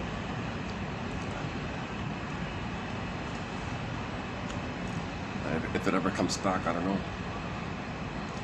Alcoholism, with alcohol, of course, is a neurotic solution. Hurtful, dysfunctional. You want to maintain the bliss with your mother that you didn't get. That's neurotic. You're not in the past. You're not in the nursery. You're not in the uterus. Oh, I want to be there. I want to be there. I didn't get enough love to get there. I can't leave there. I'm stuck there. So alcoholics are living in the past. Put it that way. Alcoholics and other dysfunctional types are living in the past. Living in the past. That's what happens in the Twilight Zone. These things happen in the Twilight Zone. Alcoholics neurotically, dysfunctionally avoid and deny their histories. It's a neurotic solution to painful and traumatic early life narcissistic injuries. So I would assume the person's got to make the inference that if they're a boozer and they say their mother's a goddess, come on, you're looking for mother while you're boozing, and you hate her because you want to hurt her, because you're hurting yourself. You think you're hurting her because you can't tell the difference between yourself and her. So if you're hurting yourself, you think you're hurting her, and you're hurting yourself, hence the sadomasochistic idea. A burglar had quoted a guy where the guy said that he was drinking and his mother saw him, and the mother said, you know, son, it really pains me to see you drinking like that. Oh, does it? It pains you? Did you say it pains you when you see me boozing like that? That's right, it really hurts me. It really, really hurts me. And then he doubled it. So it hurt her, thinking it would hurt her more.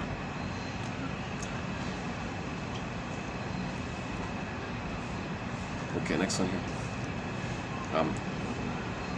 Alcoholics neurotically avoid and deny their experiential histories, chronically fixated in the past.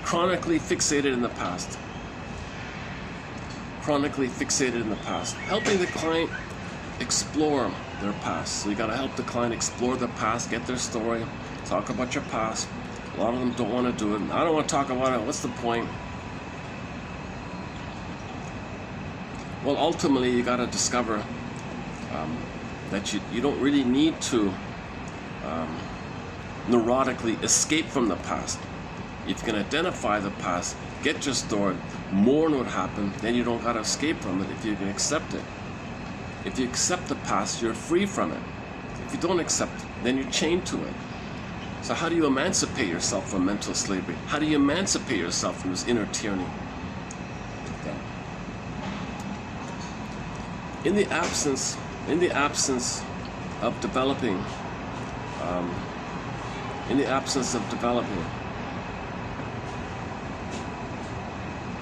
okay, so if they didn't use these defense mechanisms, denial, repression, compartmentalization, either or thinking, if they didn't do these kind of things, if they didn't create a false self and always can't tell the truth, and never show vulnerability,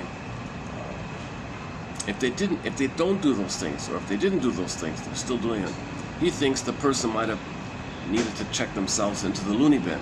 So he's protecting himself. So all dysfunction is an attempt to protect yourself from something worse. So although the alcoholic is doing the most destructive thing, if he didn't do it without any kind of help, he might be worse. Okay, story construction, narrative medicine work, narrative medicine. Okay, he calls it here genetic reconstruction. So they mean like your origin story. So when shrinks use the word genetic, they mean, what's your origin story? What's your origin story, Mr. Boozer? What's your origin story? Genetic. Reconstruction. Gotta reconstruct, piece together, story together, reconstruct, formulate the story, find the story.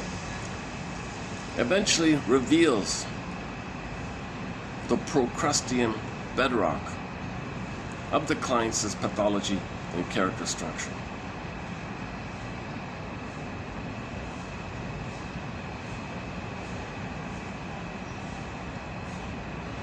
The client's basic feelings of inadequacy, self-defeating behaviors, and self-system fragmentation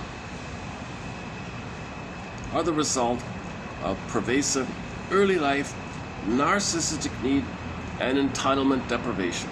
Okay, we're reading here from 3018 here. 3018.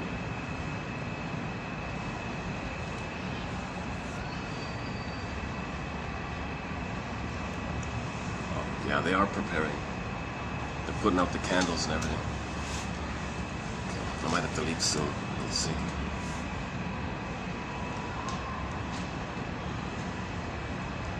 Oh, okay. I thought she was gonna kick me out or something.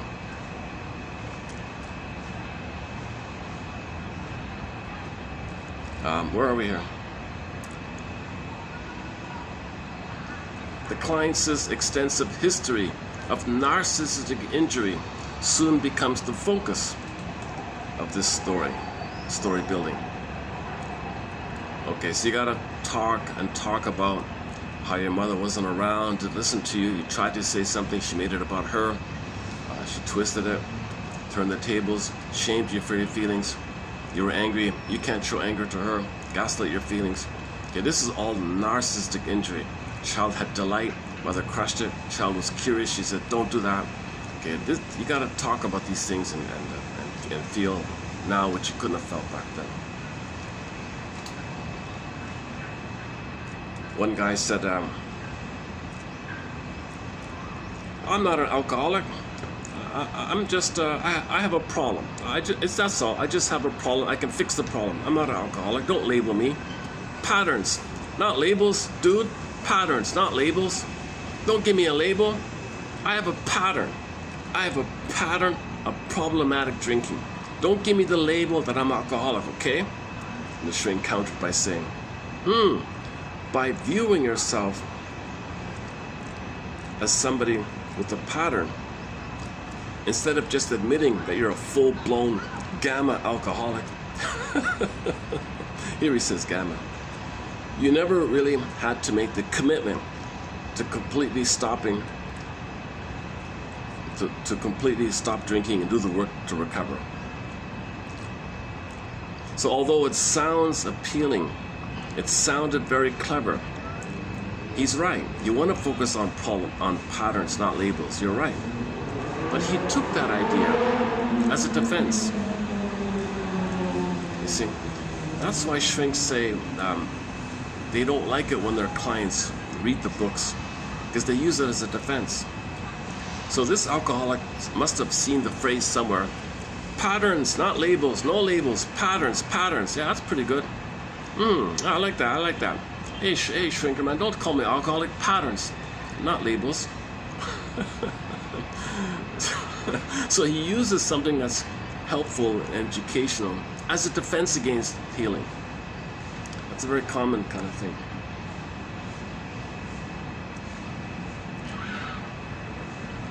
Enter the Portney's story. The guy knew all the jargon about psychoanalysis. He knew all the things that clients say when they're healing, when they're in the healing process. He goes to the shrink and mimics it. The shrink is fooled by it. That's his defense. That's his defense, just to mimic what healthy people say. And the shrink was fooled. It's called Portney's defense. What was it called again? Portney's lie, Portney's lie, or Portney's defense, something. Portney's star, something like that. That's just to mention it, actually.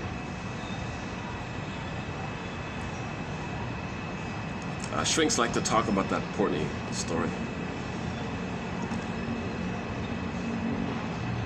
So he was doing a Portney thing.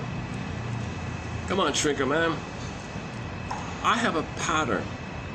Don't give me the label. I'm not an alcoholic. I have the pattern of turning to booze to regulate my feelings, to push away my feelings, to push away my anxiety. That's just a pattern I have. Yes, it's a problematic pattern. So I'm a problematic drinker like that. Don't call me an alcoholic. I don't want that label. No label. He said, okay. Well, you doing that means you don't face the deeper truth that you are, a full-blown, bona fide, primary gamma alcoholic. But don't say that. Okay, well, you not wanting, that's your defense. You don't want to face the full impact that you have a full-on diagnostic stamp. No, it's a pattern. Don't. So when are labels helpful? When are labels helpful? This guy's saying no, labels can be helpful. You gotta name Rumpelstiltskin. You gotta name it sometimes. You gotta call a spade a spade. So this guy.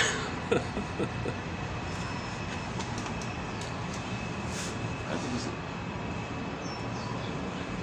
think there's another one in there. I should check in with them. Let's try another one.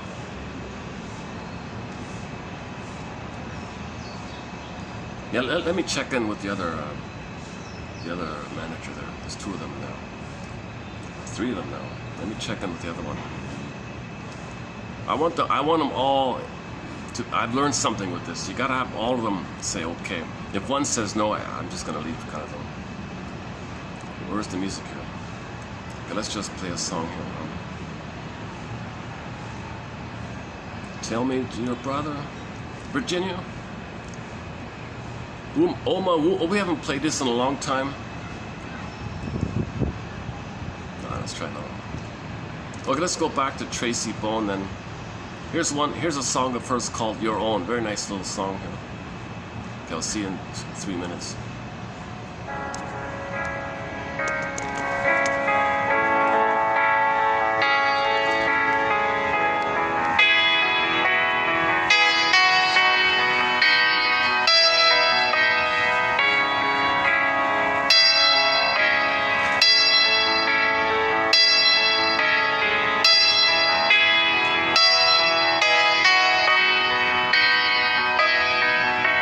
Life is every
sure, yeah, that I've been here before, but your side home is in your arms, where I feel that I belong, like the lyrics in a song of greatness.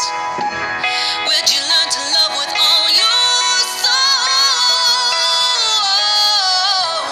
Too many men who give their hearts whole, like you do. Not afraid to give, yeah. No, you're not afraid. No, you're not afraid to live for your.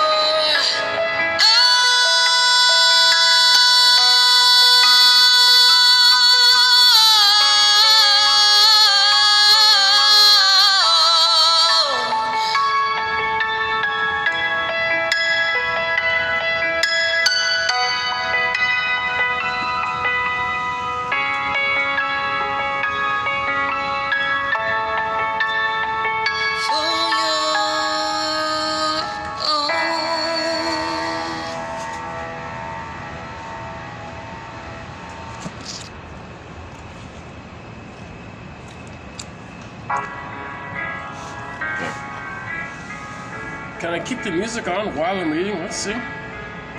Does it work? Oh, listen. Yeah, maybe, yeah. Okay, let's give this a try here.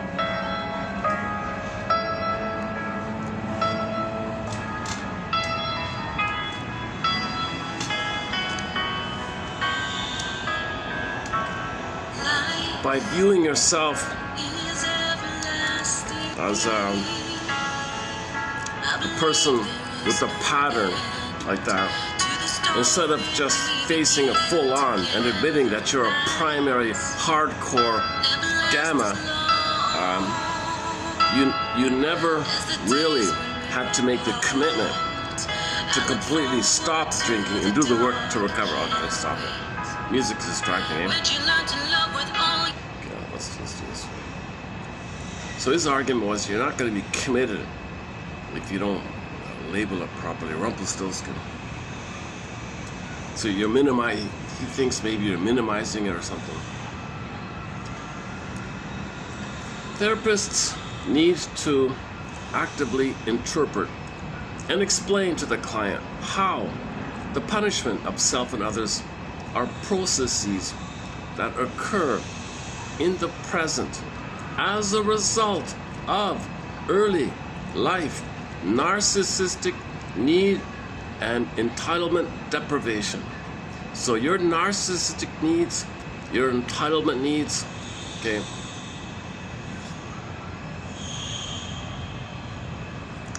okay, were not met.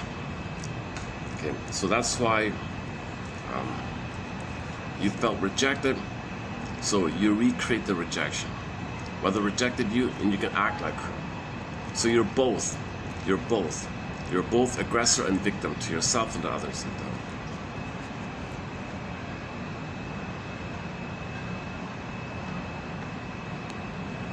Living in the past. You can't live in the present.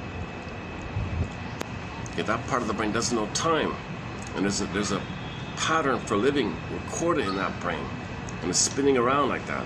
You can play the aggressor, called freezing parent, or frozen child. You can flip it around.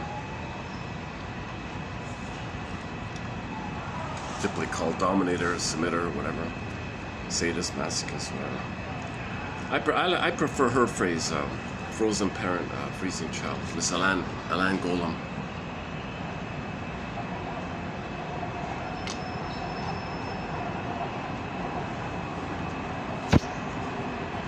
Okay, next one here. Point out and interpret the client's repetitions, transference, acting out. Help the client distinguish between the transference and the present.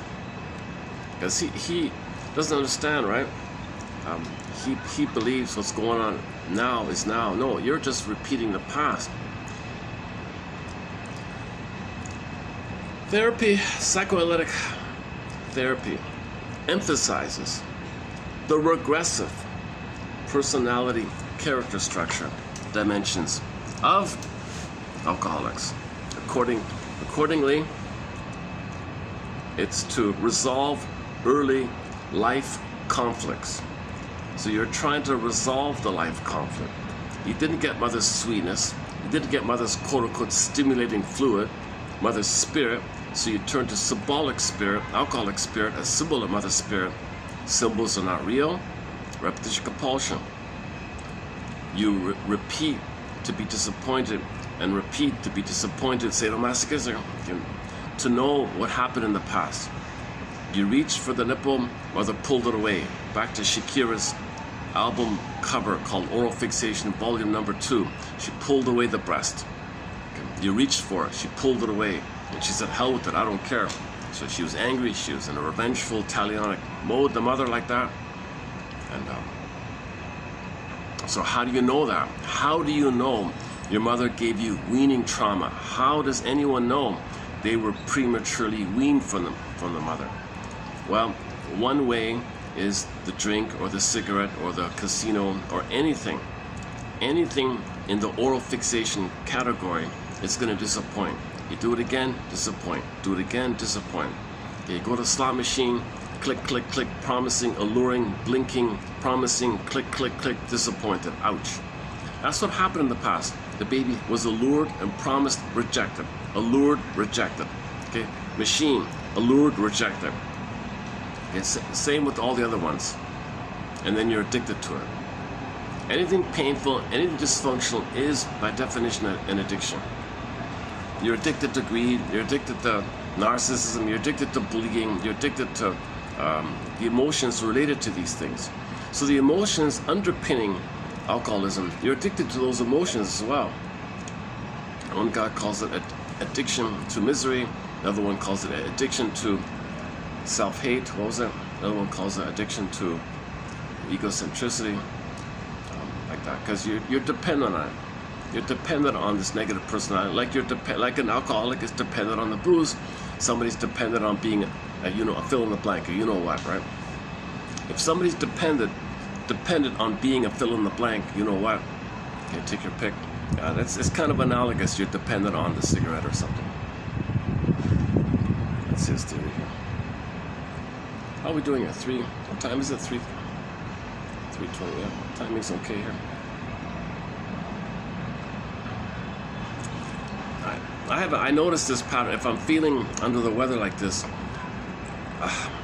1 hour feels like 5 hours.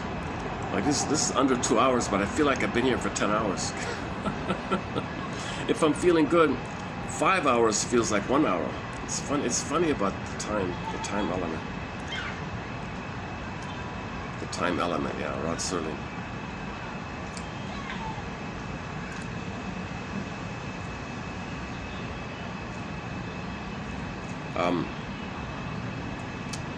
Okay, so Fenichel, 1945, talks about impulse neurosis, oral dependency, oral fixation, narcissistic injury, and so on. Oh, here's a new one. Okay, here's a new one. First time mentioning this thing.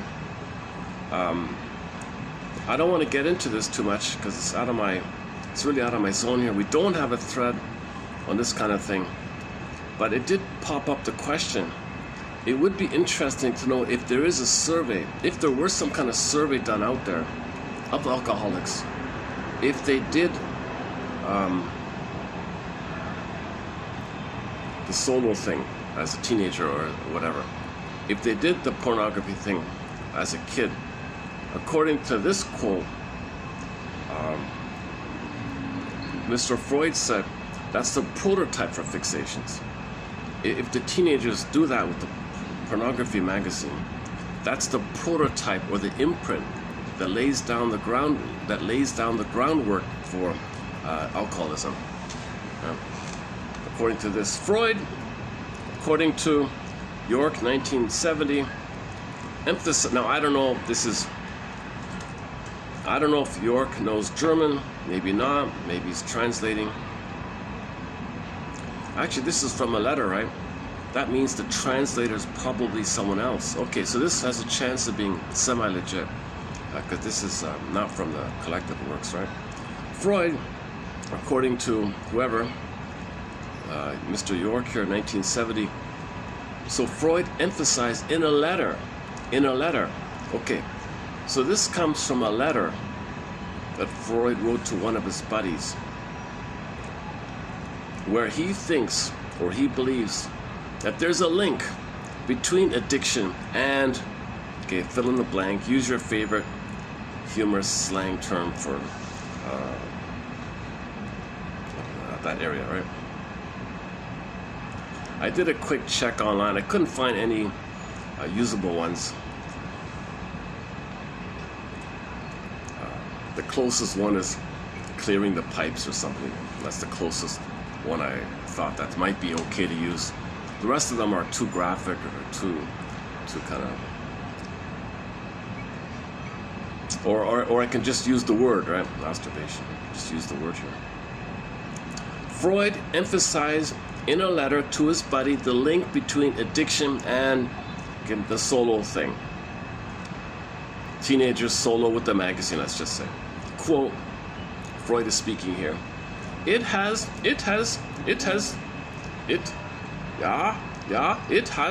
dawned upon me that masturbation is the one major habit, the primal addiction, quote unquote, and that it was, and that,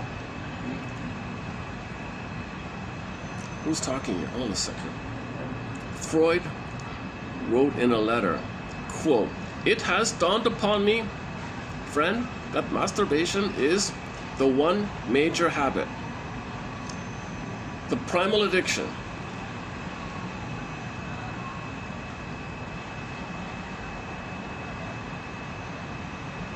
and that it's a substitute. It's a substitute and a replacement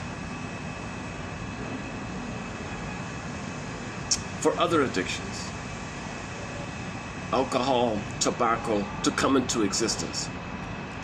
Okay, if I understand it correctly, this solo thing that teenagers might do might set down the imprint for later on addictions to alcohol, cigarettes, like that.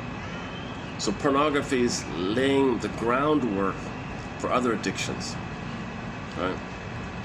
So the teenagers who are obsessed with pornography, it seems, according to Mr. Freud, if I understand it correctly, that there's going to be an increased chance of them becoming smokers and drinkers. So these kids have to find something else to do, distract them from that.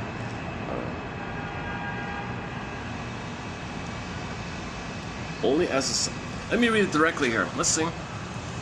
Freud emphasized in a letter to Fleiss the link between addiction and masturbation. Quote, it has dawned upon me that masturbation is the one major habit, the primal addiction, and that it was only as a substitute and replacement for it that the other addictions.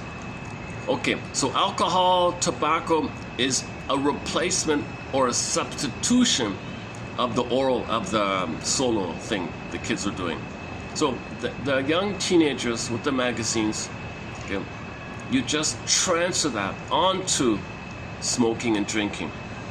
I don't get that personally, but he thinks there's some kind of link like that. First time seeing this kind of thing. Thus, therefore, masturbation is the prototype. Masturbation is the prototype of chemical dependency. It's the prototype. It's the imprint for chemical dependency.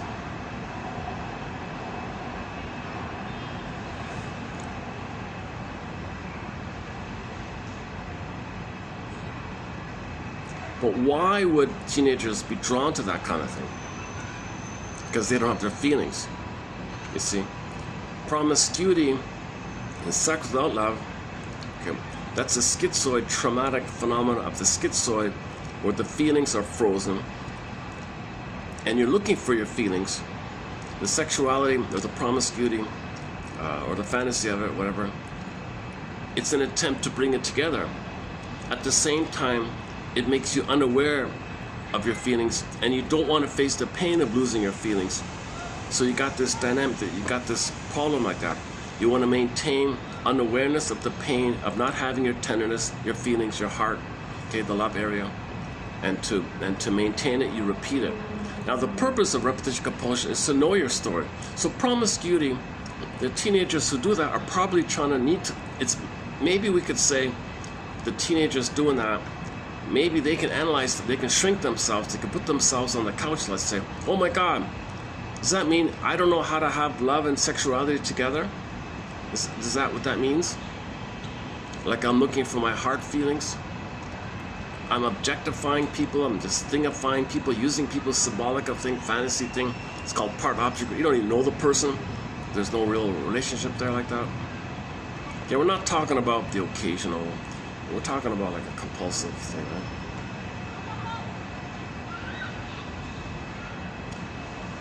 The personality, makeup, and character.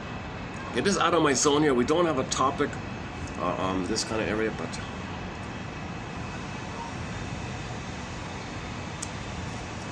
the personality makeup and character structure of the chemically dependent and substance abuser is reported to be the cause of these disorders, according to shrinks.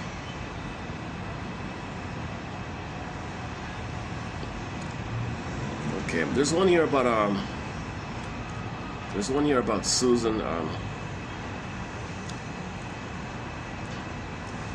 Susan's father was alcoholic and he died early, and her mother was badgering him all the time. So she would then marry alcoholic men, trying to be nice to them, because she didn't want to be like her mother, right? To prove that she's not like her mother, and she wanted to save the father, she married alcoholic men to have a better outcome for her childhood.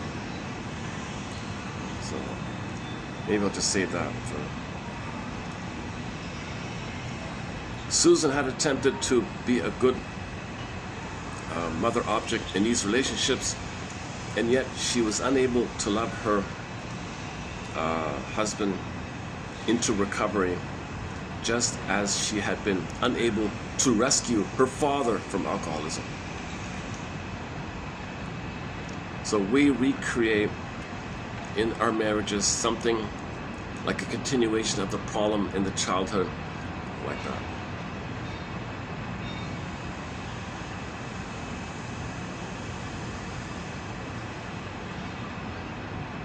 Should we do it? Okay, okay. No, let's save that. Let's save.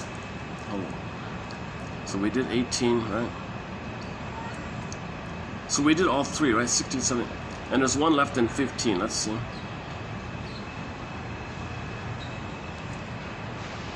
Yeah, okay. Oh, this is also from Forrest. Okay, now back to 15. The second half of 15. Okay, oral fixation occurs as a result of chronic narcissistic injury. Again, weaning trauma, relational trauma, interpersonal trauma, not getting the symbiotic blissful needs met is a narcissistic injury. All babies have primary narcissism up until 18 months. If they're hurt during that time, okay, it can lead to a narcissistic personality style, and that's psychology. If it fails, then they may fuel the pain of the personality not working with the substances. So sometimes the substances are to just fill in the holes of the personality of narcissism. So the personality of narcissism is an addiction. But if that personality has problems, you might use smoking and drinking. So they're often together like that. So, in other words, chances are, if you see a chain smoker, chances are they have an oral fixation, a narcissistic injury like that. If I understand it correctly here. Oral fixation occurs as a result of chronic narcissistic injury. Pervasive narcissistic need and entitlement deprivation is associated with the character structure and lifestyle which is orally overdetermined. Okay, so sometimes the cigarette reminds the person of the pacifier and the thumb sucking because the nipple wasn't there. The baby turning to his own thumb because the nipple's not there, that's the narcissistic injury. What a huge, severe narcissistic injury for the baby to turn to his thumb. The nipple's supposed to be there. He's got to turn to his own thumb. That's a major insult for the kid, a poor, pitiful state for the kid. Of course, he's going to feel inferior, shame, pitiful. He feels rejected. That's a narcissistic injury. So the thumb sucking could be the pacifiers, and the pacifiers can be onto eating things and nail biting, chewing your pencils, whatever. Then it can lead to the cigarettes. But the cigarettes just to remind you of the earlier stuff. Now the nicotine and the tar apparently serve as tranquilizers to anesthetize the pain. At the same time, they serve as a triggering mechanism to trigger the time when you were in a blissful time with your mother. And if you can trigger those old unconscious fantasies of blissful heaven oneness, then from the fantasies you get the good chemistry, and that's what you're after. Like that.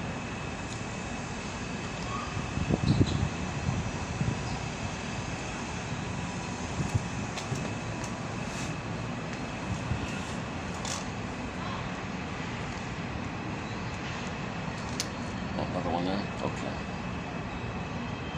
Oh, there's all lots of stuff here, okay. Oral fixation occurs as a result of chronic narcissistic injury. Pervasive narcissistic need and entitlement deprivation is associated with the character structure and lifestyle which is orally overdetermined. Again, so Kim Mitchell's album again, the food, the drinking, the smoking, the gambling, promiscuity, and the greed, and so on. That's overly, orally determined.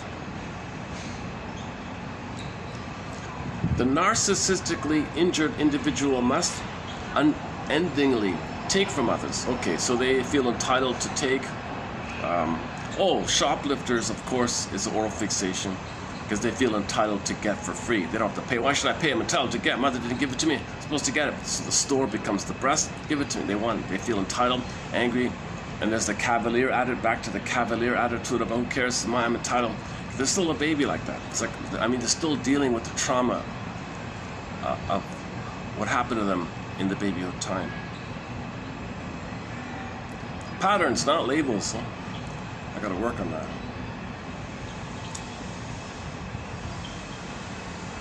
At the same time, these individuals are unable to give anything. Okay. The only thing they give, they think in their mind, is they give you the opportunity to admire them and think how great they are and give them supply and admiration. They think that they gift you with that opportunity to give to them. That's how arrogant and egocentric they are. They feel entitled. I'm giving you the opportunity to play the missing good breast. You should take care of me. Everything's the missing good breast. I'm giving you the opportunity. One variation is called narcissistic giving. If a person wants to be admired, they might throw you a crumb of something interesting, but it's designed to make you admire them. But really they're doing damaging things. To hide it and to be admired, they'll say something that makes them look good. That's called narcissistic giving. Oh good, the breeze is coming in. All right. Finally, I got a bit of a breeze here. Let's do this. Let's try this. Hey, I've got a... let's try something. Let me try something here. Let me change it up here a second. Where's that clip?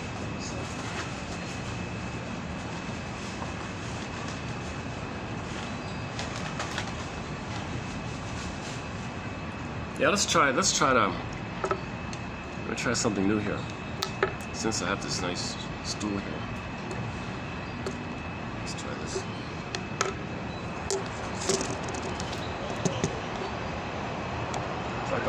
see? Yeah, hang on. Yeah, all right. All right. Let's try something new here.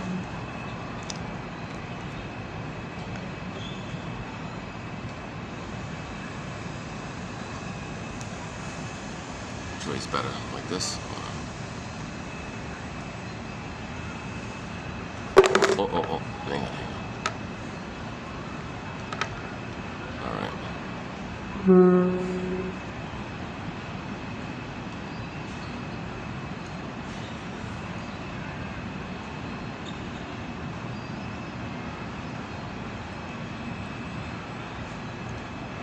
At the same time, yeah, so they don't give, right? Okay. Anxiety experiences fused with orality create chronic, unresolved intrapersonal anxiety. The primitive learning and neurological programming specific to disturbed mother-infant orality facilitates oral fixation and an overdetermined utilization of oral mechanisms to avoid anxiety. Okay, so alcohol being one of them. For the alcoholic is the symbolic equivalent of the good mother's milk. Narcissistic need and entitlement deprivation symbolically and sometimes concretely involves a deprivation of the mother's breast, physical contact, and thus milk. In a broader sense, the mother's breast and milk can be viewed as the symbolic prototypes for subsequent interpersonal and intrapersonal security operations. Healthy parenting and mothering facilitate feelings of inner tranquility, lack of anxiety and apprehension, and a generalized feeling of personal well-being. The alcoholic is able to bind anxiety by chronically ingesting alcohol in much the same way he or she did by ingesting milk as an infant. Thus, alcoholic beverages symbolize the good mother's milk, stimulating fluid, right? However, mother's maternal spirit. However, alcoholic beverages also symbolize bad mother's milk. So you're getting both, right? The early life experiential world of the alcoholic has been dichotomously good and bad with regard to self, mother, significant other transactions. The infant's experiences of badness and goodness are symbolically fused with the mother object as well as orally processed and determined. I'm a little bit unclear about that last part, but so the simplest version of this is called symbolic acting out, using associations. How do you repeat the failure at the nursing?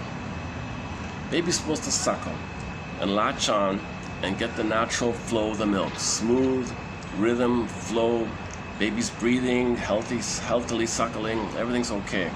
If that's all failed, how does the person repeat that beyond that critical time?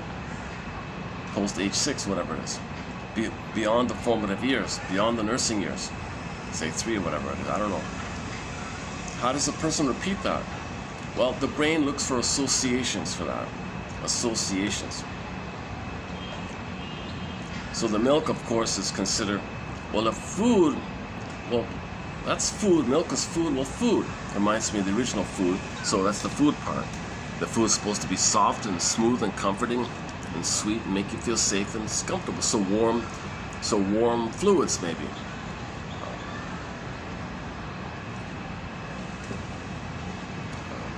Maybe soups, I guess. That's healthy, right? Soups are healthy, right? Yogurt. So now you're into the soft, fluidy kind of area. And the cheeses and things like that, right? So that's just an association. It's a fluid. It's soft. It flows, but it's not the real thing. Okay.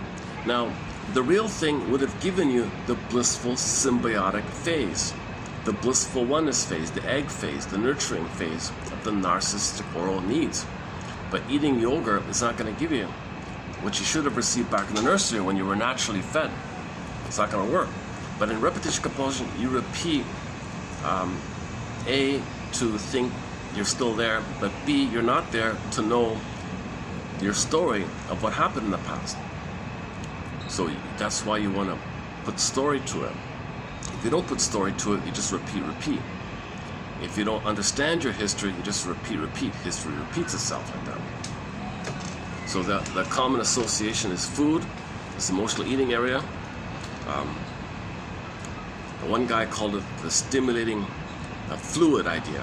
So alcoholic is a stimulating fluid. Another one called it like a spirit, mother spirit, or maternal alcoholic spirit. They even call it spirits, right? Maternal spirit missing. So you're using just associations in your mind. You're unconscious. In the dream world, is like associations like that. Things remind you of this. So you're just doing that.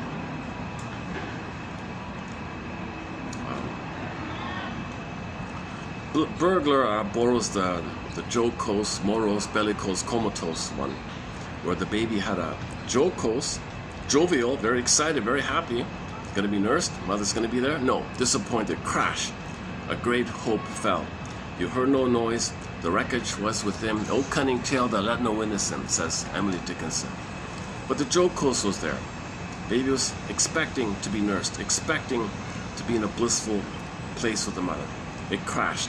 So he felt sad, then he felt angry. Pain, comatose, endorphins.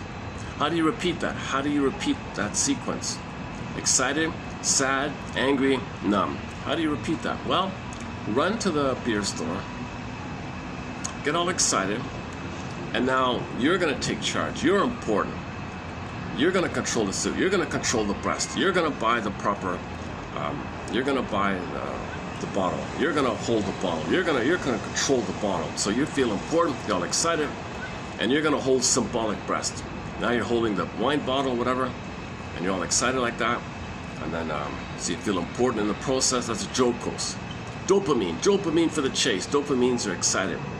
So when you're excited, it's called dopamine because it motivates you with the anticipation that if you get the thing that you're looking for, it might give you what you're looking for. That would give you the serotonin from the safety of getting the thing that would give you safety. So jocose. So he's all excited in the first phase, running to the wine store. On sale, and title, I'm special, I got a discount. Yeah, great. I'm gonna tell, I should get a discount, I'm special. So that might be part of it too. Maybe there's nice words on it. Maybe the bottle is shapely like a breast. You know, they might even like shape the bottle in curvy kind of ways like that. Sometimes the top is resembles the nursing or something like that. That the label might, the words, the name of the thing, the name of the bottle might even have maternal qualities to it, like I don't know. Nothing comes to mind here. But they wouldn't bluntly say mother's milk, wine. They wouldn't. Obviously, they wouldn't do that. They would do moon, spirit, wine, or something. Oh, okay. I don't know. Or some motherly like animal, like a hen or something, goose, something like that, right? Okay, anyways, so the first part of it is all excited. It's jocose, anticipation, hope, excitement, like the baby was. Now remember, the baby, he was disappointed. So you after the first swig, whatever, you feel you're still in that excited mode because the concentrated sugar of the juice being concentrated, fermented, whatever, it immediately floods the brain with sugars, which the mammalian part of the brain perceives as an abundance of food. Food means safety. Safety means serotonin.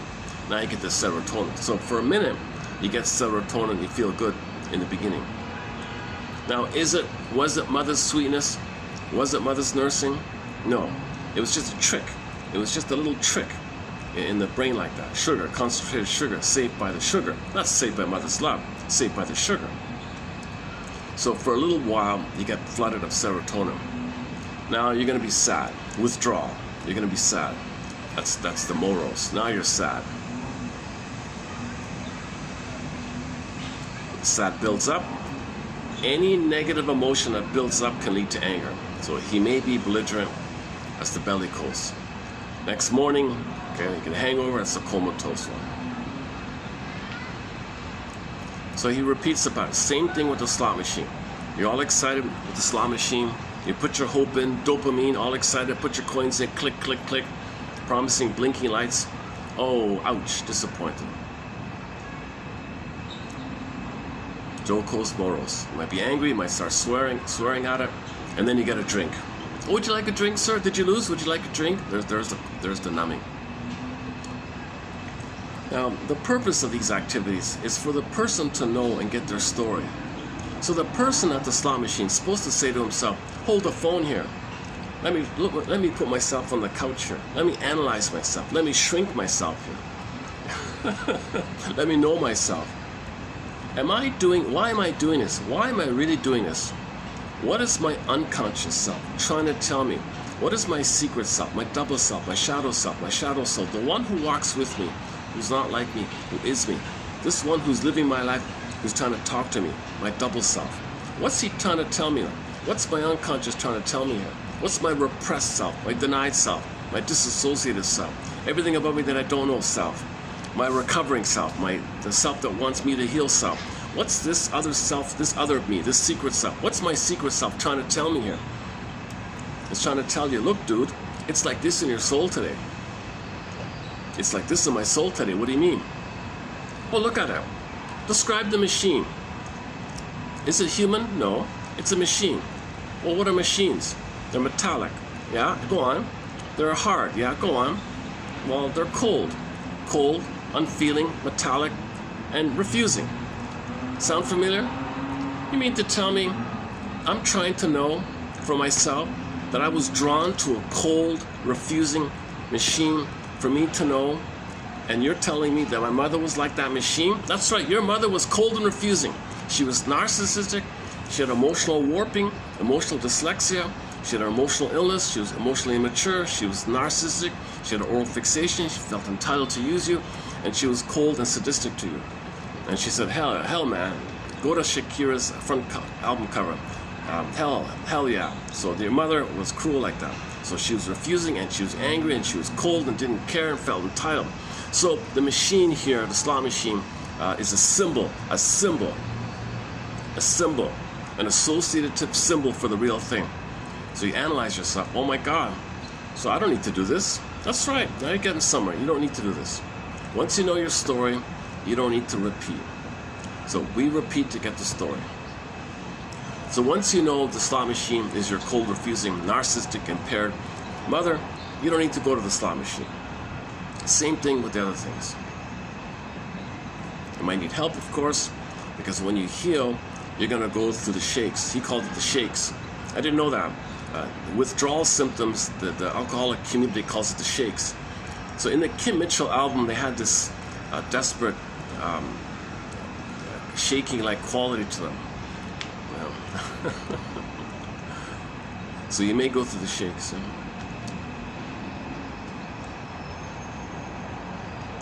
Because you're going through the withdrawal symptom. So when you get better, you might go through the shakes for a while, because you're withdrawing from the thing that you're used to. Let's let the phone read it out here. Okay, I'm going to read out 4 pages. I'm going to let this phone read out 4 pages. Now, in the first page, I've got some other quotes here, and I don't know how to line it up.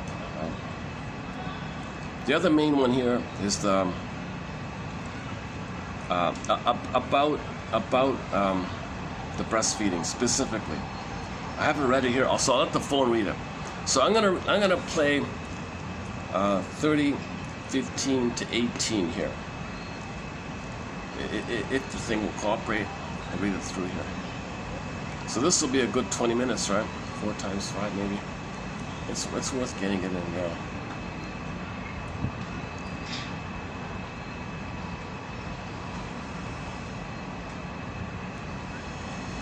Oh yeah, oh yeah.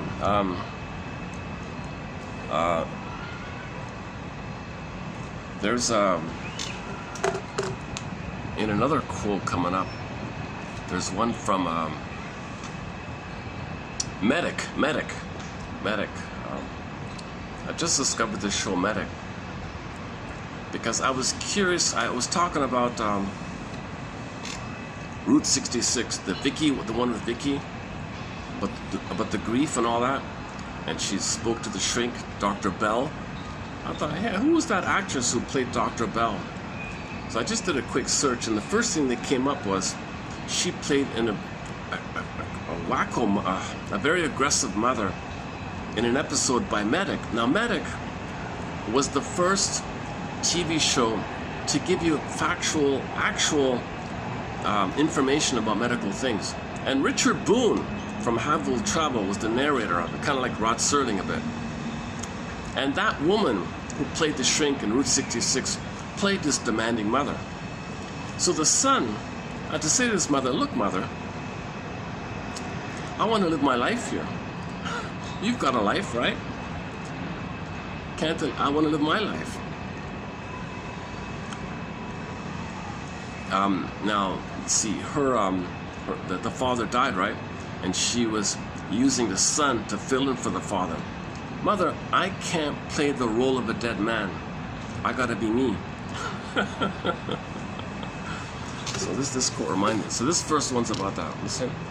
She unconsciously took her son as a substitute for her dead husband, and this in turn revived in him a strong oral fixation. So hang on. The Medic one is, let's see. Yeah, here.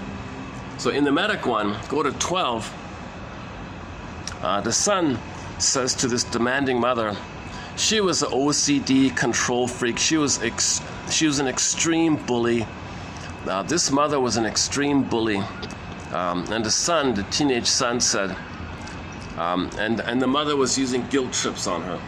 Oh, you made me suffer, son, when you don't do this. When you don't do what I say, I suffer. So she was using major guilt trip tactics on the son. So he countered finally by saying, I never hurt you, mother. I never hurt you. Really? Seriously? I hurt you? Seriously? You keep saying I hurt you. Holy, you know what? Look, mother, let me live my own life. You've got your life, right? And you can live it the way you like. It's up to you. Don't tell me how to live my life. You know, your husband, my father, I guess he was a great guy and all that, but I can't live a dead man's life. That's a good one. I thought that's a pretty good one. It's about the medical topic was the acme. So Richard Boone was playing the doctor, telling people about the acme issue. Each episode, they center each episode around a medical concern that people might have. The other one I watched was they're very dramatic with these episodes. To compensate for lack of story, they have an over-the-top hysterical dramatization. The other one was the man who couldn't have kids. He was going bananas because he needed the kid to save the marriage, because the couple weren't happy together, and he was desperate to have a kid to focus on, so he doesn't have to focus on his unhappy marriage. That whole episode like that. So they would give you, he had a problem having a son, so they would talk about the infertility issue like that. It's a good show. I just discovered it, right? Yeah. Okay. Which one's this again? Depression. Okay, 12 is from a 3012. Another preview is from a 1917 Q&A for the public. Interesting. So psychoanalysis was very popular back at that time, but there was some confusion around it. So this Coriat guy, Mr. Coriat, put out a pamphlet, like a Q&A, question and answer thing. So that's on there at 12. So let's meanwhile, let's go back to 15, 16, 17, 18. So let's begin with 15 here. I wonder if I can get some kind of view here. Should I just hold it like that, maybe?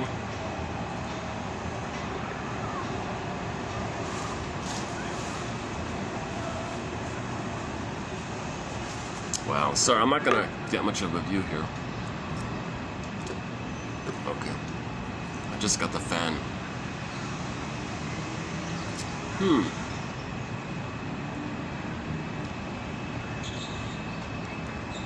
Okay, so just forget about the view, forget about the visual. Focus on the audio for the next 20 minutes.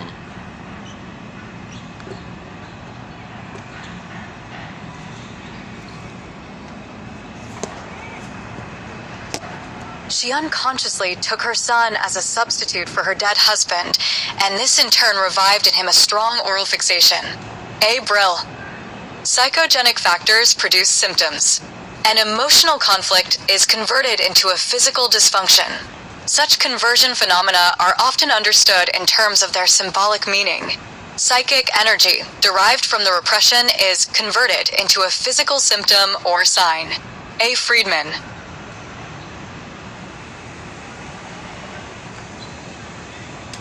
Again.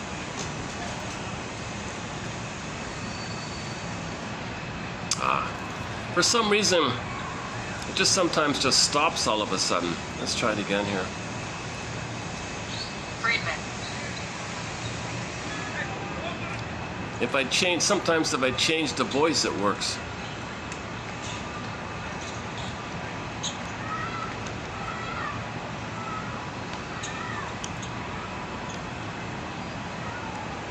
She unconsciously took her son as a substitute for her dead husband, and this in turn revived in him a strong oral fixation.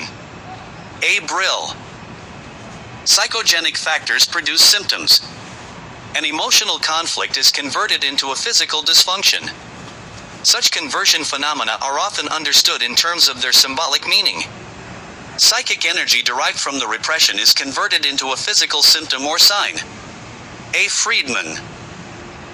Assuming, untruthfully, that the nourishment in the bottle is as good as mother's milk, there are things the nursing bottle cannot supply. It cannot supply love, warmth, or any sort of human relationship. A baby can be well bottle-fed and starved for affection. The mother who substitutes the bottle for her breast at least owes her baby the love and attention he should have had she nursed him at the breast. In fact, she owes extra love and affection. Even with breastfeeding, an oral trauma is inevitable, at least it is considered so by our foremost students of the subject. But lavish love, real love, not simply going through the motions, can make it easier to bear. One would judge from the behavior of today's male adults that many of them act as if they had had unnecessary exacerbations of infantile oral traumata. They still reach for the unattainable and threatening breast. One would judge also from today's female adults that many of them have the sears of similar experience. They were refused and threatened, or believe they were, for refusal of love and nourishment is a threat. Now they refuse and threaten in their turn. If the playing of this role is not always tragic, it is certainly not comic, particularly for the young woman whose normal and average physical equipment does not include the flaring breasts which are today's ideal attributes. She is not only consciously inadequate, compared with the overdeveloped type, but her sense of feminine inferiority is mightily reinforced thereby. The big breast cult not only appeals to the immature in men, it sets up an immature ideal for women as well, and it causes suffering aplenty among the vast numbers of normally formed girls who do not meet the standard of overdevelopment. How can we bring up children to maturity or achieve satisfactory standards of maturity ourselves, if we subscribe to a cult that centers sex interest at a point of arrested development? Oral fixation, which includes fixation on the breast, is immature. It is not healthy to halt our emotional growth at an adolescent or earlier level. A situation where the immature woman is the ideal is as bad for women as for men. Not only is the overdeveloped outthrust breast unattainable by millions of girls who are made miserable thereby, but extravagant emphasis on it is no sort of desirable preparation for the adult business of becoming a wife or a mother. If strutting across a Hollywood set or parading ahead of a brass band is the thing in life most greatly to be desired, that is what our young women will seek to prepare for, not for further adult activities. A woman is a complete person, not merely a pair of accessories, however attractive the accessories may be. The focus on breasts is a regression to an oral level. N. Bigelow. Oral fixation occurs as a result of chronic narcissistic injury. Pervasive narcissistic need and entitlement deprivation is associated with a character structure and lifestyle which is orally overdetermined. The narcissistically injured individual must unendingly take from others. At the same time, these individuals are unable to give anything, emotionally or interpersonally, in return.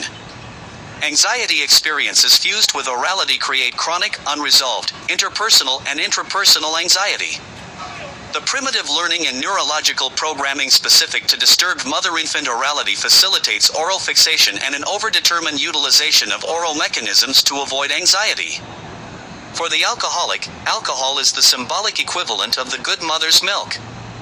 Narcissistic need and entitlement deprivation symbolically and sometimes concretely involves a deprivation of the mother's breast, physical contact, and thus milk. In a broader sense, the mother's breast and milk can be viewed as the symbolic prototypes for subsequent interpersonal and intrapersonal security operations. Healthy parenting and mothering facilitate feelings of inner tranquility, lack of anxiety and apprehension, and a generalized feeling of personal well-being. The adult alcoholic is able to bind anxiety by chronically ingesting alcohol in much the same way he or she did by ingesting milk as an infant. Thus, alcoholic beverages symbolize the good mother's milk. However, alcoholic beverages also symbolize the bad mother's milk. The early life experiential world of the alcoholic has been dichotomously good and bad with regard to self-mother significant other transactions.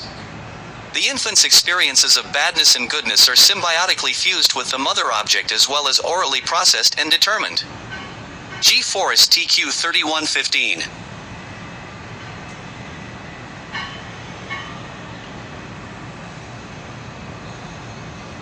Most parents respond to their babies' communications with the keenest sense of awareness and responsiveness. This seems to be particularly true with regard to the totally nurturant, symbiotic, mother-infant relationship. The healthy mother-infant relationship is characteristically very symbiotic. The mother and infant seem to respond to each other in an uncanny and almost unwitting fashion. This has not been the case with most, if not all, alcoholics seen in psychotherapy and treatment programs.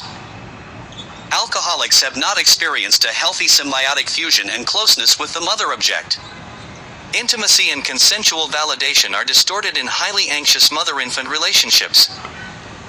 In order to control or bind catastrophic levels of infantile and childhood anxiety, the alcoholic develops an avoidance defense system, constructed vis-a-vis the overdetermined utilization of denial, distortion, and projection defense mechanisms. This serves the purpose of binding anxiety by keeping threatening affects, feedback, and reality external to the self.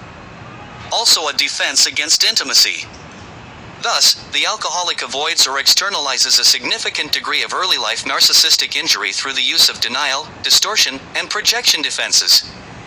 Alcoholics also repress and suppress the many painful realities of their childhoods.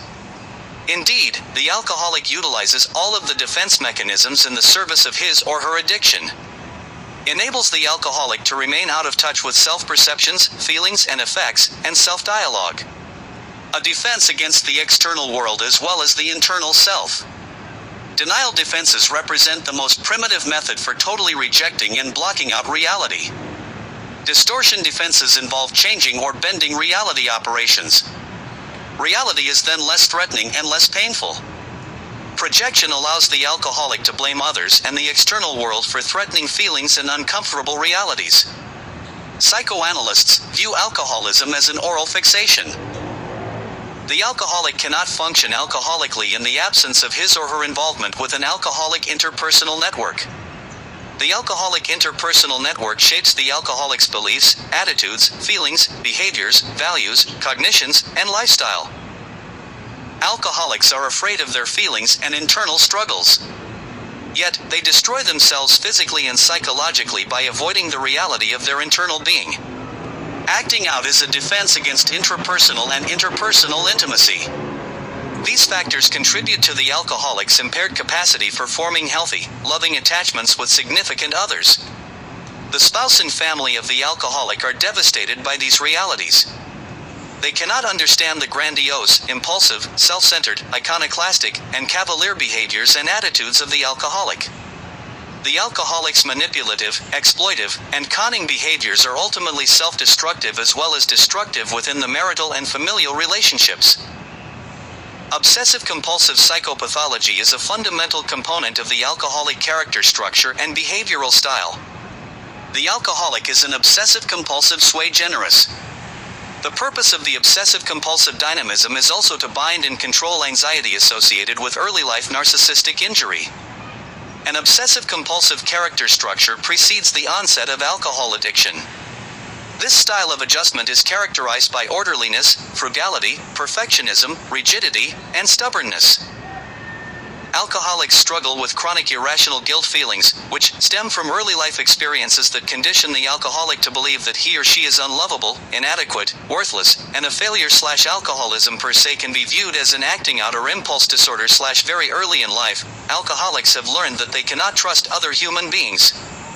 Narcissistic need and entitlement deprivation experiences teach the alcoholic that significant others are potential sources of harm, danger, and catastrophic threats. The masochism of alcoholism involves inflicting pain upon the self. Alcoholism is a form of masochism. Alcoholics inflict pain upon themselves via fights, physical injuries, automobile accidents, divorces, arrests, job losses, family problems. Alcohol-induced liver disease, neurologic impairments, gastrointestinal problems, and other bodily system disorders are excellent examples of masochism and self-destruction. The sadism of alcoholism involves inflicting pain upon significant others and objects tangential to the self.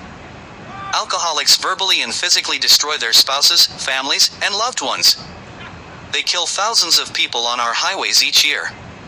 The character style of the alcoholic is sadomasochistic. G. Forrest TQ 3116.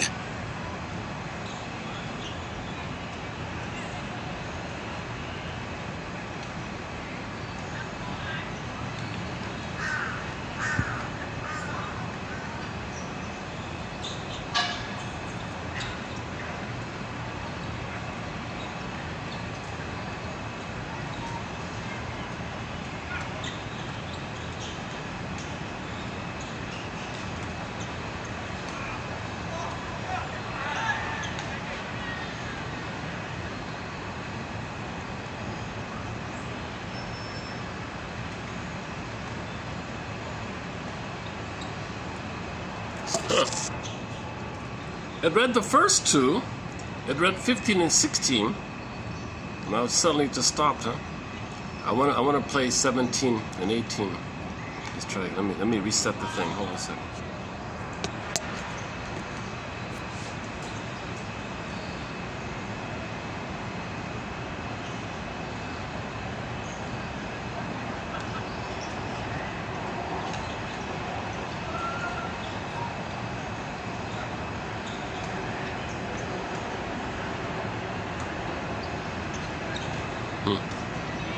Oh, it's not playing. For some reason, it's not playing. Alcoholism recovery is a birth or rebirth. Alcoholism recovery.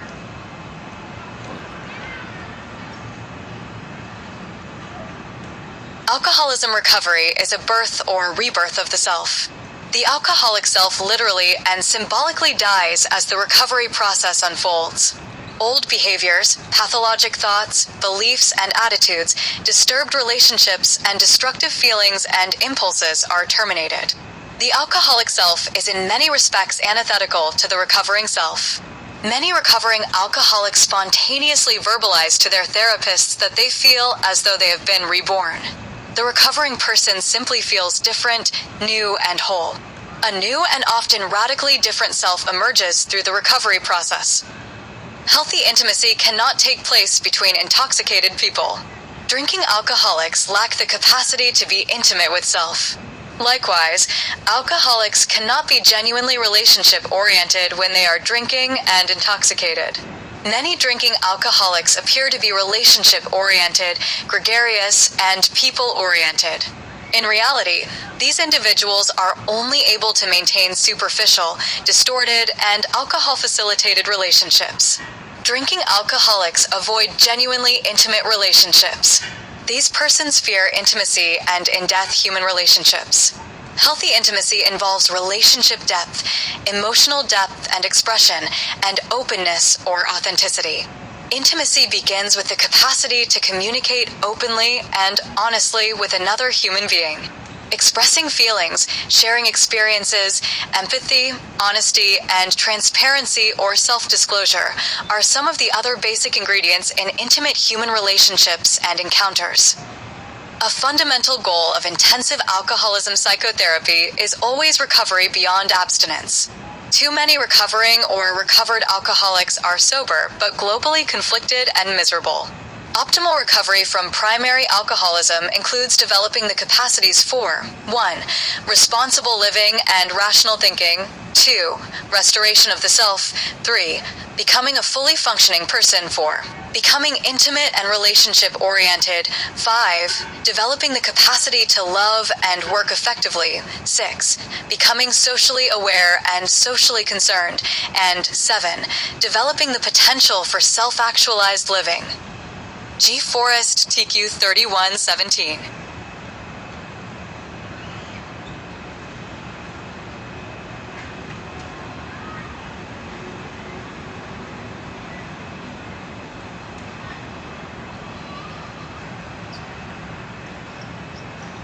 The narcissistic dimensions of the alcoholic character structure.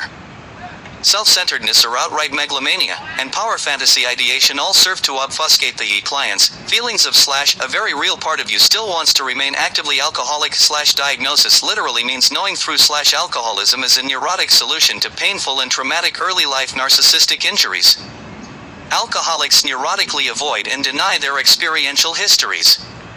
Chronically fixated in the past. Helping the client explore his or her past.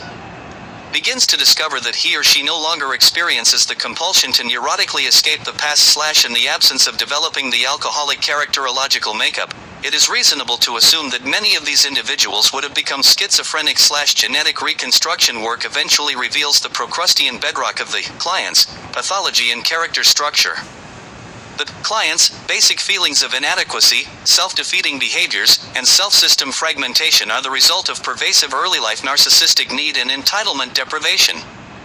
The client's extensive history of narcissistic injury soon becomes the focus of the genetic reconstruction phase of therapy / by viewing yourself as a problem drinker, instead of a gamma alcoholic, you never really had to make the commitment to completely stop drinking and do the work to recover / therapists need to actively interpret and explain to the client how. The punishment of self and others are processes that occur in the present as a result of early life narcissistic need and entitlement deprivation / point out and interpret the client's transference conflicts. Help the client distinguish between the transference realities of the past and those that are occurring within the context of the present psychotherapy relationship. Psychoanalytic personality theory emphasizes the regressive personality character structure dimensions of chemically dependent persons and substance abusers. According to this model, the substance abuser attempts to resolve early life conflicts via alcohol and drug use. Fenichel, 1945, viewed chemical dependency as an impulse neurosis and stressed the role of early life narcissistic injury, oral dependence, in the etiology of chemical dependency. Freud, York, 1970, emphasized in a letter to Fleisch the link between addiction and masturbation. It has dawned upon me that masturbation is the one major habit, the primal addiction, and that it was only as a substitute and replacement for it that the other addictions for alcohol, morphine, tobacco, etc., came into existence. p. 142. Thus, masturbation is the prototype of chemical dependency. The personality makeup and character structure of the chemically dependent or substance abuser is reported to be the cause of these disorders according to Freudian and psychodynamic personality theorists. Feeling very sorry for her father when she was a child and young adolescent. Her mother was described as cold, manipulative, and detached. Mom was always right, always complaining, and a real bitch. Susan recalled that her mother constantly found fault with her father. My dad could never do anything right in my mother's eyes, she was always on his case. Susan's mother was continually angry or enraged at her father because of his alcoholism.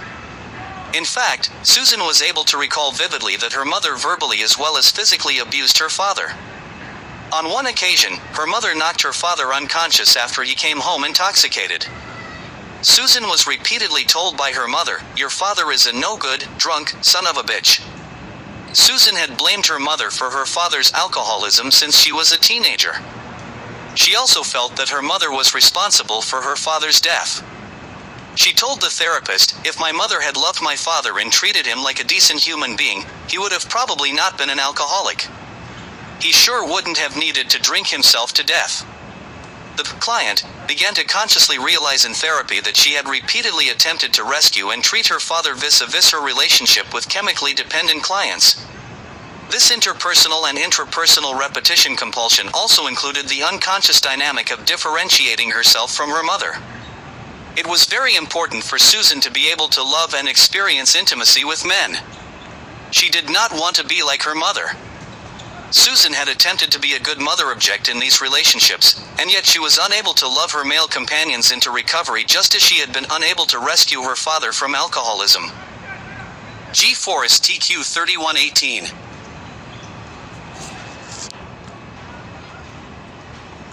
I'll replay it next time, see if I can get a more clear audio.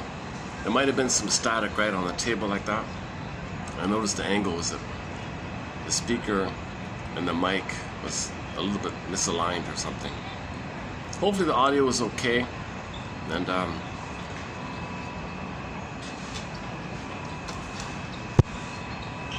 that last one there, like why would a man marry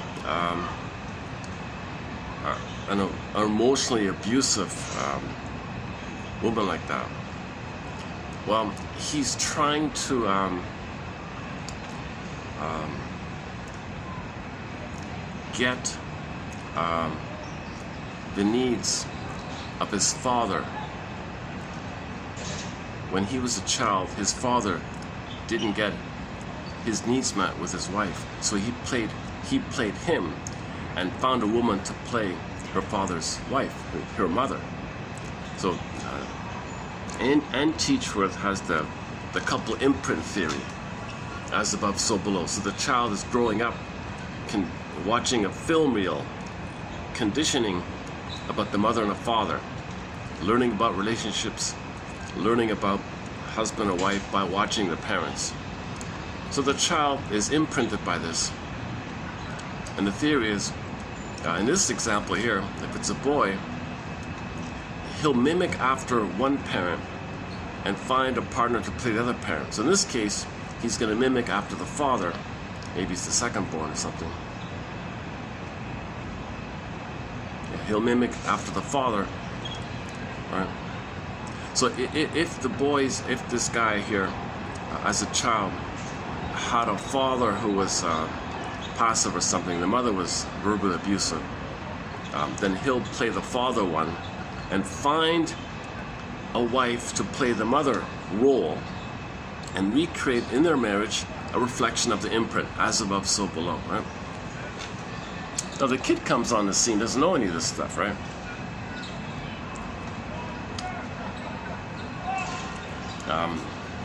It could go the other way around as well. If sometimes the son plays the role of the mother and finds a wife to play the role of the father. It can flip around like that. Miss Teachworth says, usually the firstborn,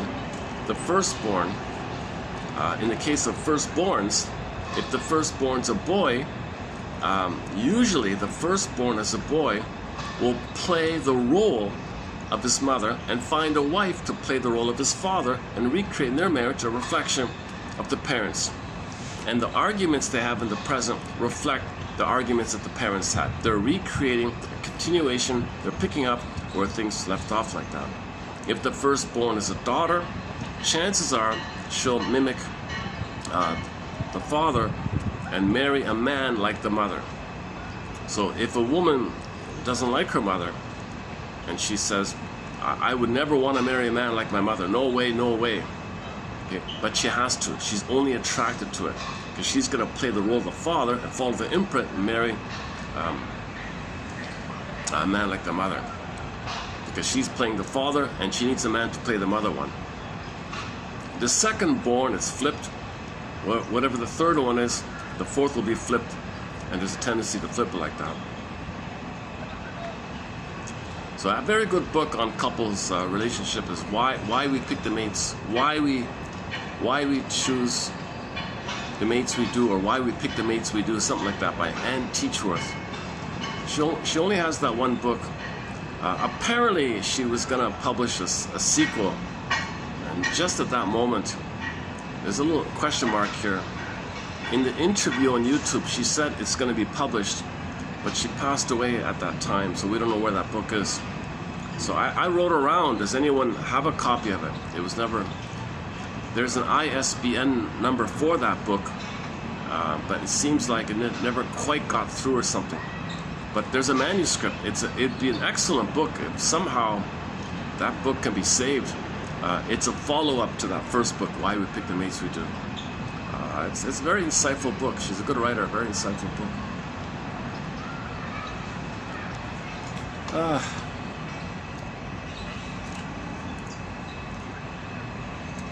I don't feel I hope it doesn't come across that we're labeling or criticizing anybody with a dysfunctional problem. It's to deal with pain, it's to soothe themselves. He calls it emotional drink. We say emotional eating, right? He calls it emotional drinking. It's all related to narcissistic injury leading to an oral fixation and the symbolic acting out in an area. So alcohol is symbolic mother, but symbolic mother is not real mother. So the only reason you're drawn to symbolic mother is to know your mother failed you. When real needs are not met, we look for symbols of it, hoping that a magical time machine will appear. We'll go back in the past. Mother will say, I'm sorry, I feel badly for what I did. Let me do it right this time. Does that make sense? But that part of the brain doesn't know time. So we have to interpret our symbolic acting out. Each time the guy reaches for the booze, that's called a symbolic act out. A symbolic act out. A symbolic act out. Okay? So every symbolic act out is an opportunity for the person to say, hold the phone here. Does this mean my mother didn't nurse me? She didn't give me the blissful symbiotic phase? What the hell? If she's still alive, you want to pick up the phone. Will she tell you? No. No way. No way. Okay, on that point, go to the Twilight Zone episode entitled One Life Furnished in Early Emotional Poverty. No way. Okay. Let's say she's let's say she's gone, like and there was a time machine, which is what the episode was about, and you could go back to the past and then you observe your childhood. Then the idea was you decided certain things, so in that sense you're the master of your fate, you're the captain of your soul if you decided these things. Can you appreciate that truth? If you can, it'll free you from dead cargo, from useless burden. The episode isn't the greatest, but the closing narration is one of the best closing narrations of the Twilight Zone. One life furnished in early emotional poverty. The closing narration begins with, isn't it bittersweet? Isn't it bittersweet that the alcoholic is living in the past with the mother, tied to the past, tied to mother's apron strings, still lingering there, still hoping to win mother's love, still clutching to her apron strings. Mother, please give me your nursing. Please give me, here's symbols of you. Can you please be real? Here's symbols of you. Could you please be real? Isn't it bittersweet that you're so loyal, you're so dedicated? Now, what did the mother want? The mother wanted the baby to save her. So you think he thinks by being an alcoholic, he's going to save his mother, cure the mother, heal the mother, fix the mother, make the mother be a loving mother. Isn't it bittersweet that you're still trying to save your mother by being dysfunctional? So they had 3 parts. The bittersweet one, if you call the phone, she'll tell you, forget it. A narcissistic injury, she'll shout at you. On that point, go to another episode called One More Pallbearer, Season 3, Episode 17, where a man went to did an elaborate scheme or something to persuade repetitions of the mother to apologize, to come clean. They wouldn't. They criticized him. Narcissistic injury. How dare you criticize me? After all I gave to you, you should be thanking me. I suffered for you. Guilt trip, guilt trip, guilt trip. So if you try to get the story around why your mother hurt you, she'll guilt trip you as her defense. She's attacking you because she sees everybody's the mother attacking her, and she's in self-defense, so she attacks you. It's a sad step that a mother would attack the baby. Back to the Shakira painting. She traumatizes the baby and says, hell man, yeah man, I traumatized this baby. So can we dig up that photo? This is probably one of the best album covers I've seen. I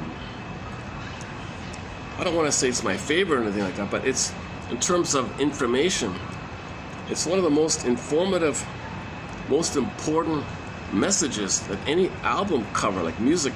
It's not even music on there, it's just some techno nonsense, right? I think it has 1 hit on there. 1 hit, I don't know, about the hips or something. A typical, usually. There it is here. Oral fixation too. Yeah, so I've talked a fair bit about this album cover by the pop diva. So first of all, notice the baby on the tree. That's a metaphor that when a fruit, is plucked or leaves the stem, leaves the tree prematurely, the fruit's going to be unripe and bitter. Well, metaphorically speaking, if the baby is nursing, and that's the nipple, and there's the nipple, and the mother pulls it away, he will be premature weaning trauma, and he will be bitter. That man will be bitter. He'll have an oral fixation. He'll be obsessed with boobs. He'll be obsessed with drinking and smoking and so on. He'll be greedy and envious, and he may or may not. The oral fixation can take many forms, like that. So this is a picture of weaning trauma. You see? She looks indifferent. She looks, I don't care. I'm right. Look what happened to me. Look what happened to me. That's what happened to me. You see what I'm doing to my baby? I'm not nursing my baby. You see? So the idea of the baby being on the tree is a reference to the metaphor that fruits need to be on the tree for a proper period of time for them to be sweet and delicious, and they'll be ripe.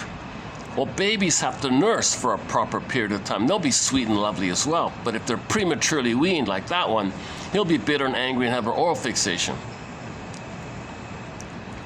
And then the other image was, the other one we did was, I'll dig it up here quickly. Oral fixation by Kim Mitchell. He spells it with a U, not to get in too much trouble. Oral fixation. This one here. So, after the weaning trauma, a person may end up with the oral fixation. So, examples of the oral fixation may be an obsession with the mammaries. Okay, so if a man is obsessed with mammaries, okay, so promiscuity, sex without love, okay, pornography, okay, strip tease shows or strip clubs, anything in that kind of sex without love, promiscuity, obsessed with breasts, that's the mammaries area. The mammaries, that's oral fixation, gaga, goo-goo, or looking at the girls, okay? The girl at the side there, that's the boozer. Today's topic, alcoholism. And look how pasty pale these 3 characters are. It kind of implies, it kind of implies the shakes, the withdrawal. That's the addictive side of it all. So the drinking, the food, of course, and the nail biting, which is the anxiety around not getting your fix. But the fingers could be a stand-in for a general idea of something near a cigarette, pipe, cigar, and so on.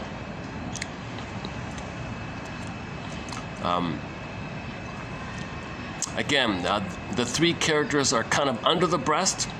She's kind of, yeah, the woman drinking is looking up a little bit like that. Well, okay. Well, anyways, the three below represents the babies below the breast. But these three can't nurse, so they're symbolic. Okay, so the junk burger, the cigarettes, and the booze, it's all symbolic mother in some way. It's symbolic, it doesn't work. They're addicted. They may have withdrawal symptoms, the shakes, if they don't get it. They're kind of schizoid inside, unfeeling inside. They're repeating them. That's oral fixation. Now, Kim Mitchell called it oral, A-U-R-A-L, because if somebody interviews him, he wants to say, oh, I'm talking about music. I'm addicted to music. Audio, oral, audiophile, music, lover of music, oral. But obviously the picture doesn't show anything about that. It's about the oral, O-R-A-L. He was just being clever like that. Now you can have money on there, you can have gambling on there, you can have pills on there. You see? So this is some of the symptoms, some examples of oral fixation. And that guy in the middle there, I thought, you know, some people who are slim, they like to wear shirts with horizontal striped shirts to make them look wider. Doesn't mean they're starved or something. I think they did it to make it look like the skeletal, to make it look like he's a skeleton or something, like he's starved, like love starved skeleton, love attachment starved. Now remember the breasts were unavailable. The breasts were unavailable. Back to the Shakira one, right? Do we have it here? I lost it already. Let's dig up the other one. So so the first is the cause, the second is the result, right?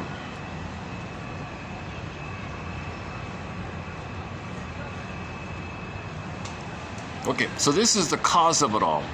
Weaning trauma, relational trauma. Okay, so that boy there, okay, is going to basically grow up and may end up with one of these oral fixations. Sex without love, obsession with parts, the breast, but no love or feeling, relationality. Now that boy, the new point here, the new added one here, is that it may be the pornography one. So if he does, if it's a teenage boy and he does go to the girl magazines, you see, that may be the imprint, the foundation for the other addictions. So maybe the first addiction is from the breast, right? And then it leads to the other addictions, in particular the alcohol mainly, right? So in other words, this leads to this, right? This leads to this.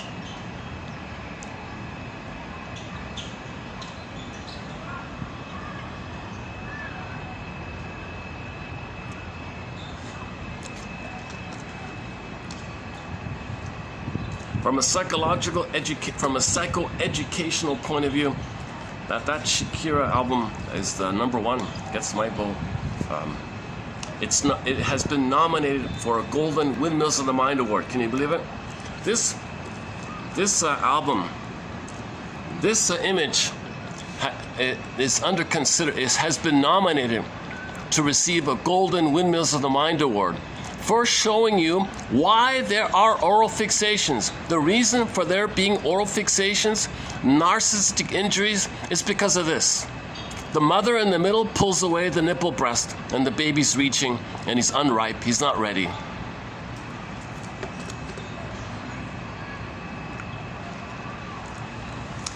Roy Wittgenstein's painting called Stepping Out has won a Golden Windmills of the Mind Award. And this one might get one as well. Yeah, we'll see. Give it some time.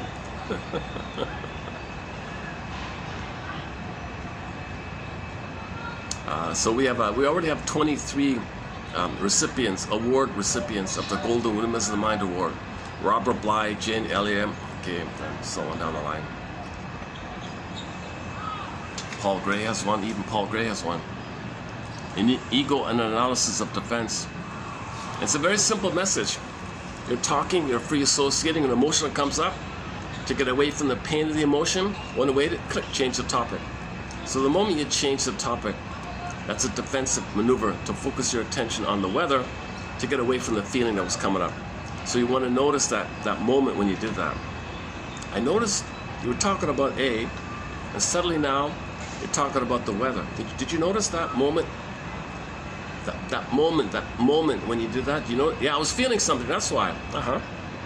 And you go back to what you were feeling. So defense before content. Notice the maneuver, and then brings back the content of the feeling. Defense before content. Paul Gray's book. Just one basic message, but I thought it was not bad.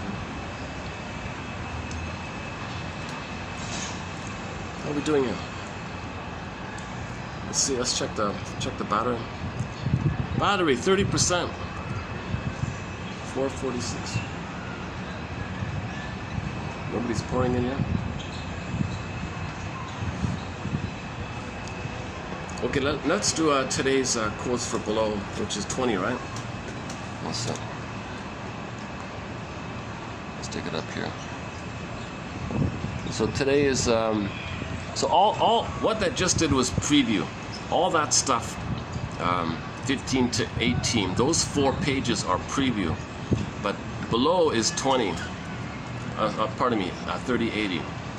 3080. So let's zip through this one here.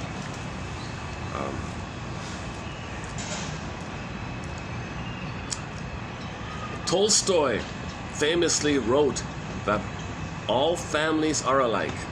All families are alike. If the family's healthy, they play, they're warm, they're spontaneous, they're creative, they laugh, they have conferences, family conferences. They sit in a circle. Everyone's allowed to say what they want to say. They're not afraid. Their interests are respected. They're all treated like people. Healthy families, they're going to grow up alike. Every dysfunctional family is dysfunctional in their own, each unique way. That's what he said. Tolstoy famously wrote that all happy families are alike, but every unhappy family is unhappy in its own way.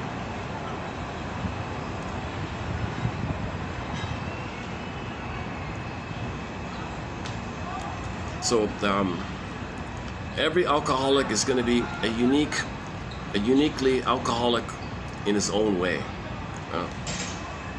So there's no true similar alcoholics, right? They're all going to be a little bit different.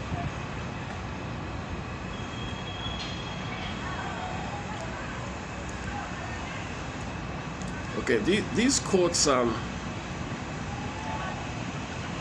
you know, another important point, in the pipeline, there's another quote coming up about really driving home the point that nobody's born feeling defective or bad or shame. It's something you learn. So the alcoholic feels defective and unworthy and unlovable. Nobody was born. That's something you learn. You learn that. Anybody who's dysfunctional, unhappy, and the underlying beliefs they have, that's something they learn. You learned it. You weren't born with it. So keep that in mind, right?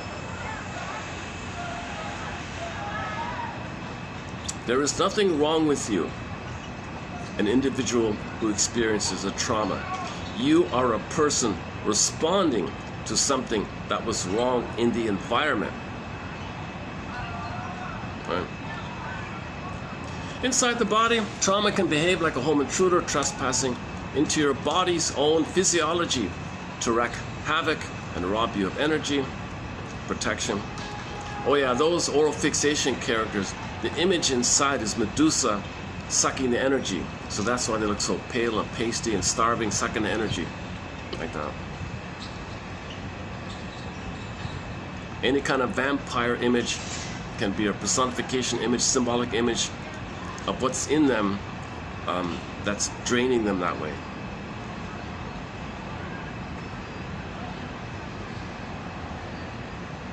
So they're desperate and they're hungry. Vampire, they gotta feed the vampire all the time, right? That's why they look so pale. They're stressed, the blood goes to the vital organs. Depending on your vulnerabilities, trauma exposure may show up as fill in the blank.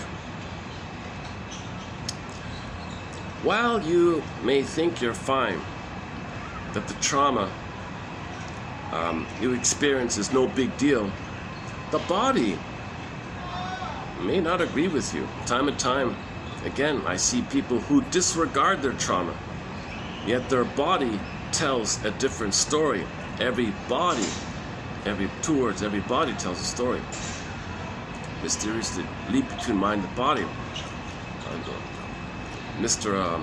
Lowen makes a big emphasis that when the baby was in a panic, flash frozen in the body, the stress in the body of the frozen panic, fear, anger, it leads to muscular tension, hypertension, frozen in the body. So your musculature armor is a permanent panic, a permanent fear, a permanent anger, and a permanent panic in your body, and you're stiff like that. And you're armored like that. And your whole body is living, you're going through your whole life emotionally like a permanent, timeless, non-stop, 24/7, permanent, frozen fear, emergency like that. You're not enjoying the present. You're seeing every day in terms of the past. So the body's telling you a different story. The body, somebody with huge tension, huge muscular tension. They walk very stiff or something. There's no flow. They walk like matchsticks or something. They walk stiff. He thinks that body's telling a different story. Body language, right? Language of the body, name of this book, first book. The body's story is one of physiological dysregulation that may persist and even cause psychosomatic symptoms until it's addressed. I also didn't think my trauma was affecting me. I wasted a lot of time in my life stuck in trauma mode. So, enter the Greenberg film. Shrink said to the guy, "Sir, you have trouble living in the present. You're living in trauma mode. You're dwelling in the past trauma. You're lingering in the past trauma. You're living in the past trauma. You're not enjoying the present. Because you never processed it, you never lived it, you don't know it, and you're stuck there. These things happen in the unconscious. These things happen in the body. These things happen in the twilight zone." Rod Serling was saying, right?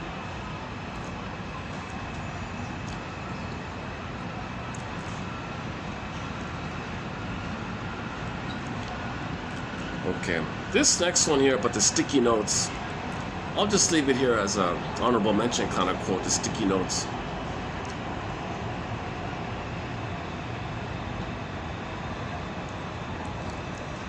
Okay, it's a little too general, that one. Okay, next, third one.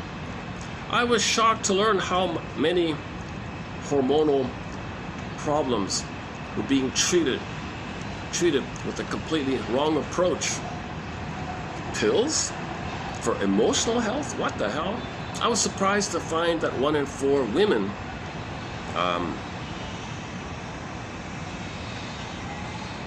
received this, quote, mistreatment. Then I was disturbed. I was outraged. It's not normal to have so many people taking pills because they can't regulate their emotions. More importantly, it's not helping. It's not just our emotional health that suffers.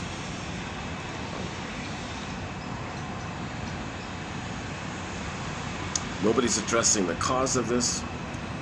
But it's easier for the clinician to write a prescription than to roll up the sleeves and get to the hard work of plumbing the depths of the psyche and entering into the labyrinth, being a Virgil, being a guide. Okay, so it goes on about the pill thing. So he's not a fan of pills. It goes on about that. All right. Breathing. He thinks part of the effects of trauma is that our breathing might be more shallow. That's to keep us in a fear mode. So that's part of it. So you want to, and the other part of it is the musculature might constrict your bronchioles to make your breathing more shallow. Now you're getting less oxygen, and that means you're not going to feel so much. If you get more oxygen, more breathing, you might feel better. So he says, well, loosen up some of those muscles, do some breathing. It's not the complete answer. You got to get the story. It's not an either or. Body work has to go in conjunction or supplement the talking cure. So you talk about your story, maybe loosen a little muscles, and then more can go through. Get your story by that. But body work without understanding is not going to work. Body work alone is maybe partially yes. If there's way too much tension, you need some relief. But at a certain point, if you release, remember you need it to not go schizophrenic, right? So you need it, so you'll clench up again. So you need the story if you're going to heal. So in other words, his big thing is talking cure doesn't release your musculature. It's not powerful enough to do so. So you gotta nudge it along a little bit. Oh. Okay, I think I should start to prepare to go. Yeah, okay. Maybe I'll just leave now. Okay, is that it? He says here, the one person thinks the optimal breathing is, I thought it was 4 on the inhale, 4 seconds, and 6 on the exhale. He says 5.5 each way. 5.5 second inhale, 5.5 second exhale. I don't know. Transference is the expression of the many different layers of the client's personality as they are surfaced in the therapeutic relationship. Oh, here's the one about changing topics. You've just moved to a new topic for the second time today. Each time when you did so, it seemed that you had run out of ideas or were having trouble saying clearly what you wanted to. Now, I'd like to suggest that unwittingly, you're serving your fear of yourself. You're serving your fear of yourself by switching topics. Think of it this way. When you're driving a highway and come to a detour sign, it's appropriate to move to a different road in order to get where you're headed. But when you're working on the road crew and come to that detour sign, it has quite another meaning. Then it means, this is where I'm headed. This is where there's work to be done. Well, you and I are on the road crew. When you have trouble or run out of ideas abruptly on something you're talking about, take time to figure out more about what's going on in you. When you have trouble like that, it means you're doing a good job.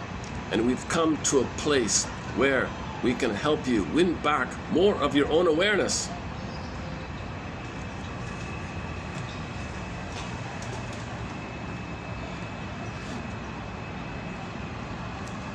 So the metaphor means if you're feeling something, road crew, stay there. You work for the road crew company. Or you're feeling something, detour, skip over. No, you work for the road crew. You feel something, you got to stay there.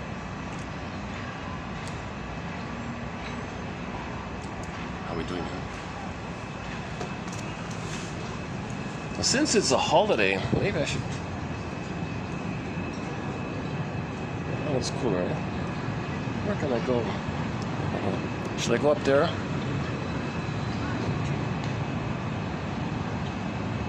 Go to the park or just wrap it up here?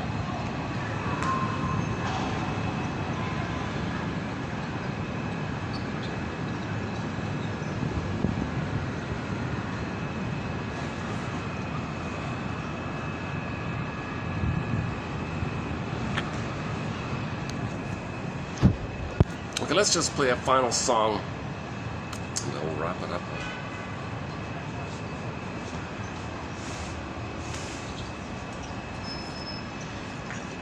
Well, first of all, your mission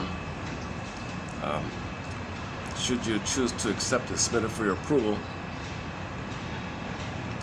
is one, if the audio was clear on those 4, 30, 15 to 18, to listen through it and see if you get something out of it. If not, go to the actual pages, 30, 15 to 18, and read those 4 pages of quotes and see if there's something of interest there.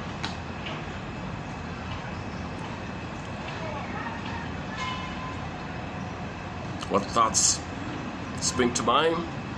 What does it remind you of? Now remember, if your parents have, if your father or mother is a drinker, pill taker, smoker, etc., if they have an oral fixation, that means they unconsciously had a narcissistic injury in their nursing time. And they're numbing the pain from it. They're an emotional drinker like that, or emotional eater like that. Anesthetizing away the pain. And if they have deep existential beliefs about themselves, that they're unworthy, unlovable, filled with shame and guilt and no goodness, and the cloak is the machismo act, the macho act, so they might be angry, and OCD, and addiction to perfection, a control freak, OCD freak, addiction to perfection freak, micromanaging freak. Okay, that's all an armor, defense, a shield, to not feel what's under it like that. So identify the oral fixation of your parents in order to understand them, to get your story like that. So the greatest hurt of all, mother failed me. Why did she fail? Why did she fail? Was she like that Shakira front album cover? Did she do that with resentment? No, I'm not gonna feed. I'm angry. I don't want to give. I can't give. I gotta receive. I gotta take. I can't give. If I hurt the baby, he'll be dependent on me, and the baby will give to me. I can't give to the baby. He's got to give to me. Mother's rights. I didn't get. Mother, you give to me. So did the mother parentify? Did the mother parentify the son, or partnerify the son? Back to that show Medic with Richard Boone. That's what that mother did, right? She treated the teenage son as a substitute for her husband that passed away. And she was very angry about, she was demanding that he kind of pick up where the father left off, kind of thing. So his reply was pretty good, that one there. You've got your life.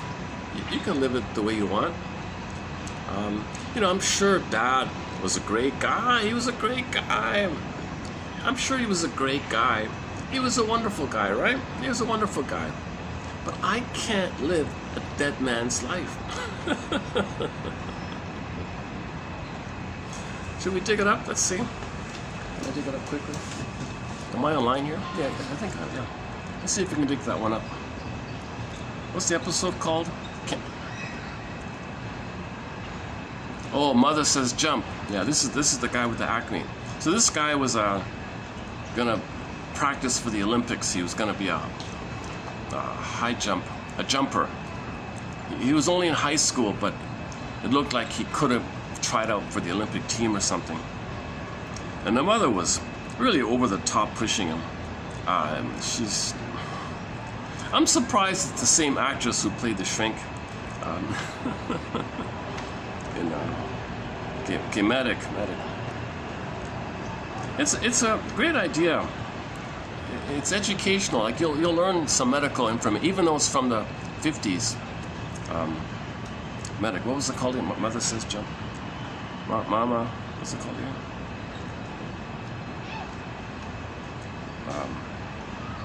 Season 2. Mama Says Jump. What's it called again? She was telling him she wanted to control that boy, every little micro thing about him. Well, here we go. When Mama Says Jump. Yeah, okay. So this is the show here, Medic, with the Richard Boone from Havoc Travel. Let's just dig up that closing comment when he confronts the mother. It's always great when a son tells the mother to back off. This is Matt Steiner, Doctor of Medicine. Tonight's story has the title, When Mama Says Jump. Guardian of birth, healer of the sick, comforter of the aged.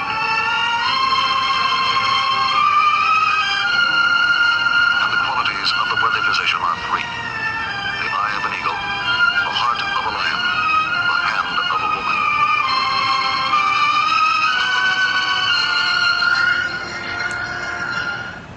Hold on. Exceedingly common disease in the Okay, and he gives a little. He missed the second shot. Lambert, get out. Hold on. Inch by inch, we're going to start over. Do you understand? And this time, boy, you'll really work.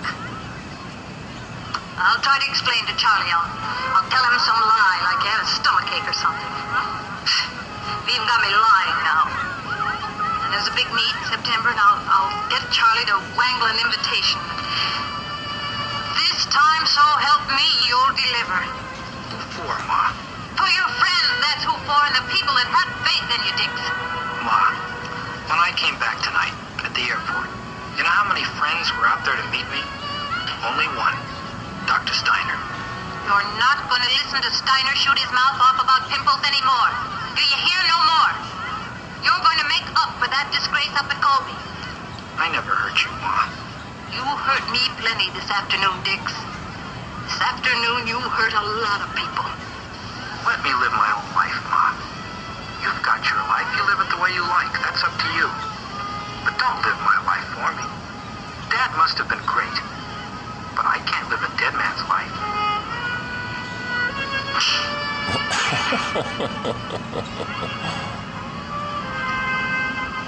Don't wait up for me, Ma. I'll be kind of late.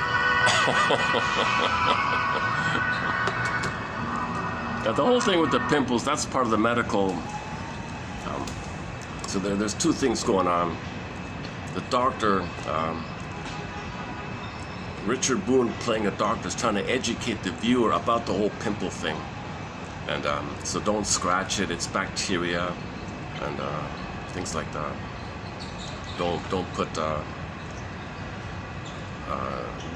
abrasive material, it'll agitate it or something. You want to keep it clean and all that. And why, there's a theory about why the person gets pimple. A lot of it's emotional stress. So we don't see it like that, but a lot of these problems are what they call emotional stress. Emotional stress. And even the guy who couldn't have babies, the episode Candle of Hope, the other medic episode, they said it in there. Part of the reason why, a factor involved in why some men have a low count like that and they can't have babies is due to all the stress. That man was a rageaholic, shouting. He had narcissistic injury. He was always shouting all the time, barking like that woman there, the mother there. He was a little similar to her. So that emotional stress, calm down. Your body will respond in kind, right? So if he gets away from the mother, so that final clip, leave me alone, mother, enough of you. His pimples will go away. His pimples, all that zits he had, the ugly zits, that's because the mother was stressing him out like crazy. The whole episode, she was barking and shouting at him the whole time. It's hard to watch that. Oh my God. It's a little over the top like that. So I think they want to show you that's the medical issue. This intense emotionality, the stress of the emotionality, the narcissistic rage, the narcissistic entitlement. So she wanted complete domination over this guy. So the mother had an oral fixation. So he finally saw the light and said, I'm breaking free here. And now we know his pimples will go away once he breaks free. He's going to go to the neighbor's party like that.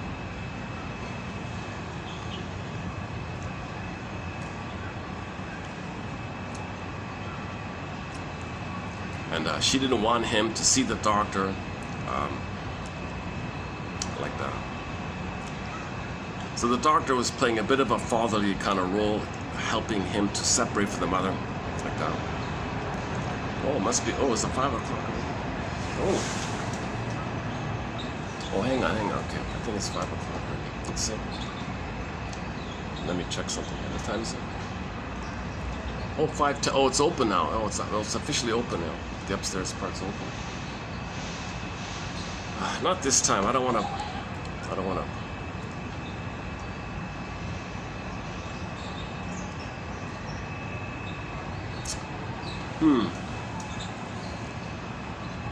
Yeah, okay, why not? Let's go upstairs, huh? Okay, let's go upstairs for a little bit and see if there's any final thoughts here.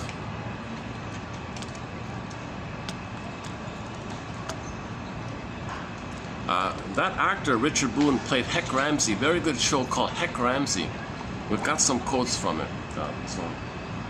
Okay, give me a minute to pack up here, and we'll go upstairs. I feel like I want to stay on good terms with these guys here. So I should buy a drink up there. It's really expensive. It's a touristy kind of thing, but once in a while, especially since the manager is just right there. So let's and let me go upstairs and buy a drink. So I'm gonna make it more official kind of thing. 1 second. Oh boy. 1 second.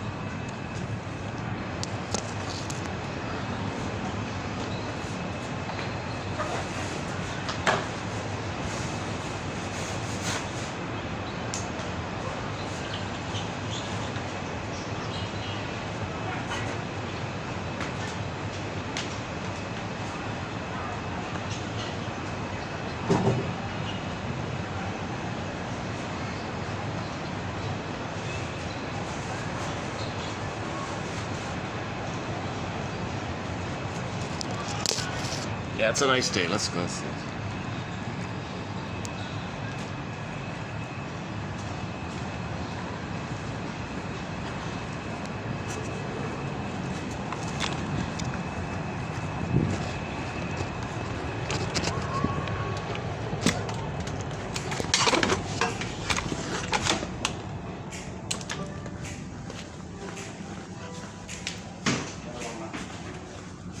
Thank you, guys. Thanks a lot. Thanks a lot.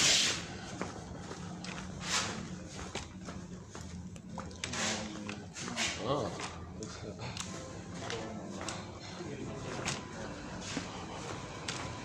Oh, here we go.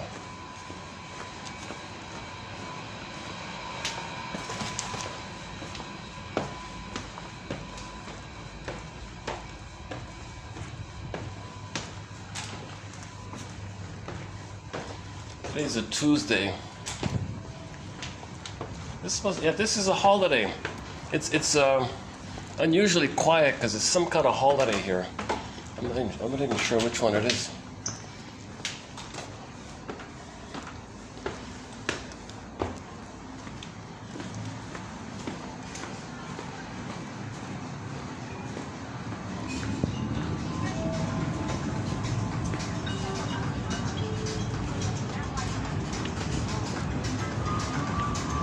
Me again.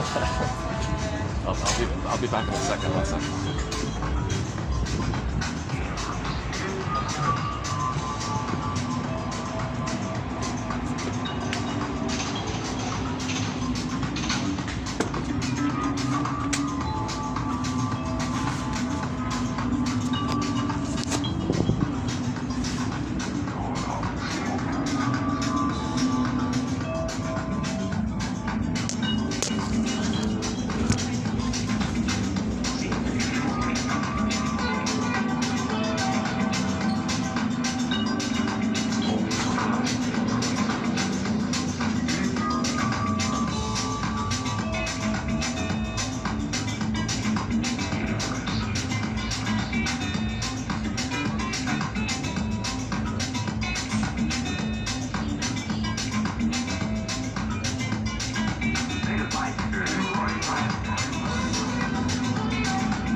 Some of this music is copyrighted. If you notice any skips, it's because it had to be trimmed out.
This is the patio part. This is the outdoor when there's an event. They have a party out here. We played the song Patio Lanterns recently. That Kim Mitchell album. When we talked about Kim Mitchell before, we played two of his songs. One called Patio Lanterns, his main big hit, and another one called Easy to Tame. The girl said, "It's easy to control you. You do everything I want. You're so easy to tame."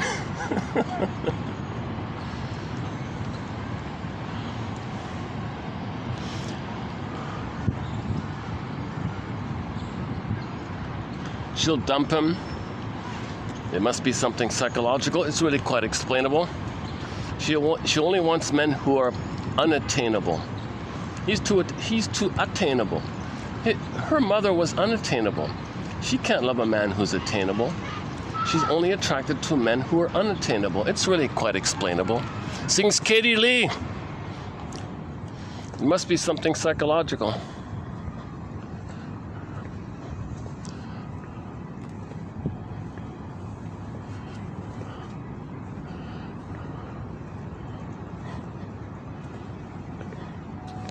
Oh, hang on, the battery. Battery check. Should be okay, right? Hold. 19%. Okay, that's about a good 10 minutes, right? At least, for sure, we're good for 10 minutes, right? At least 10, 15 minutes. Yeah, that's about right. Well, what do I think of? It's, this is new. A new topic. It's a little bit of a dopamine in me because it's something new. A little scary because I'm not familiar with it, and I'm not even interested in the topic. Who's interested in that? Right? Only if somebody in your family was an alcoholic, maybe like that.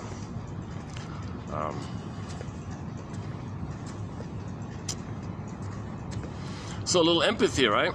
So I think one takeaway, is a little empathy, that if the person who is a gamma, what's it called, a primary gamma, like a full-blown, he doesn't drink for a little pleasure or just a little stress. He doesn't drink in a manageable way. It's a compulsion and a demand, that kind of stuff. He's doing it from the source point that unconsciously, if he didn't, he thinks unconsciously, he feels like drifting and floating and vacuous and spacious, and doesn't exist. He's doing it because he doesn't feel any identity. He doesn't have a core identity. Part of this is this identity issue he talked about. There's no self there. There's no I there. So you build an armor, but it's empty inside like that. Yeah. He mentioned it. I don't know if I don't think I have it included in those quotes, but he talked about that identity thing. It seemed a bit too much.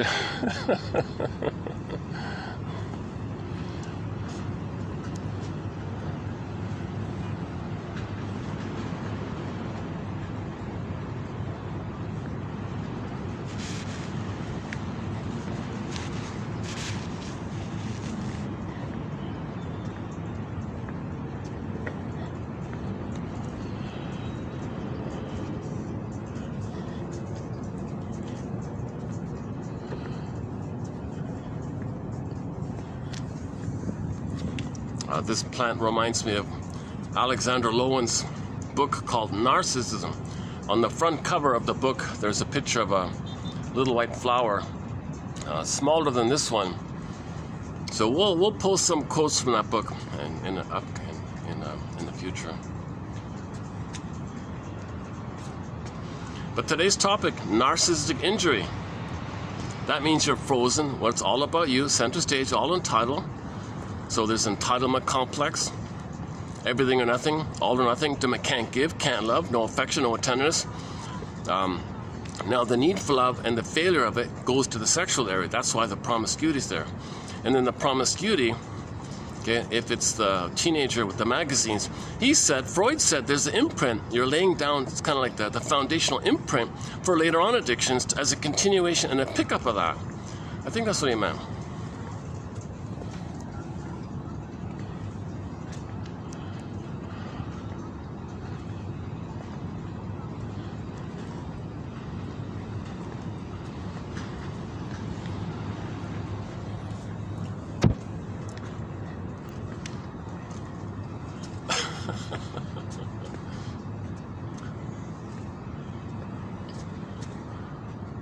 If it weren't so expensive, I could maybe do this more often, this kind of that kind of thing, so I can come in. It's funny, it took all this time. I didn't even, oh, I know, I get it. It's normally the door to this is closed. Once in a while it's open a little early, but usually it's closed. No, it's fine.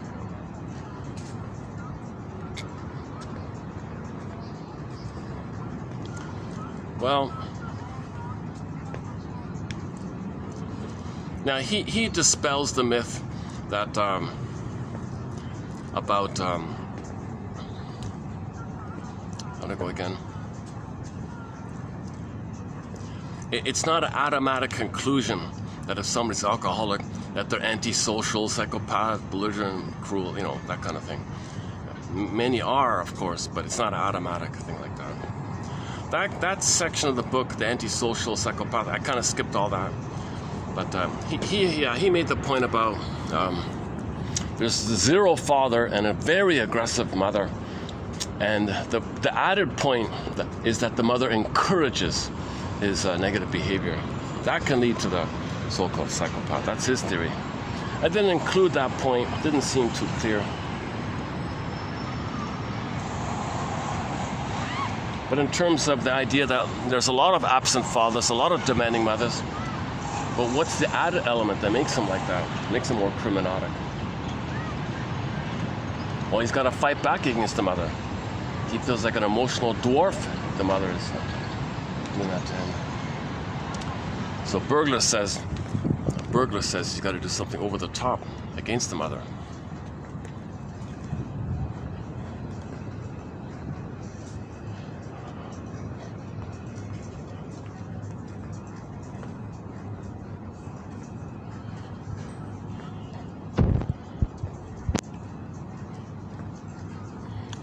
And this idea that alcoholics are more paranoid, you can't automatically assume that if somebody's an alcoholic, that they're automatically way more paranoid than other people.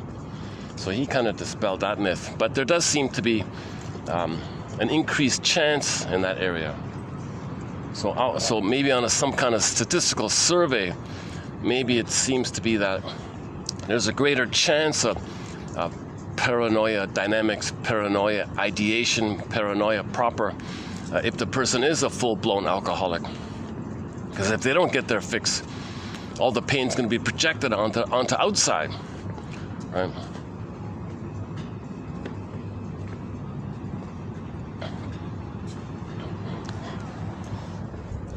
back to that Twilight Zone. So that kid, we didn't see him as an alcoholic or a smoker. He channeled all his rage onto prejudice. Right? So he was the agent of hate, that guy. But I don't think people notice this. But Rod Serling is giving a subtle little detail that these kind of characters are covertly financed. Otherwise, they wouldn't function. They wouldn't be there. There's a desperate need to plunder a place. So you find somebody like that and fund them like that. So he got this mysterious funding like that. Who gave me this money?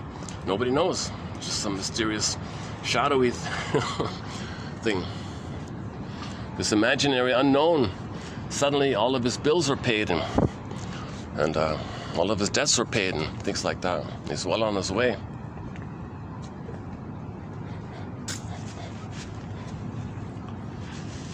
Now, the person who's funding him may have resistance from his friends.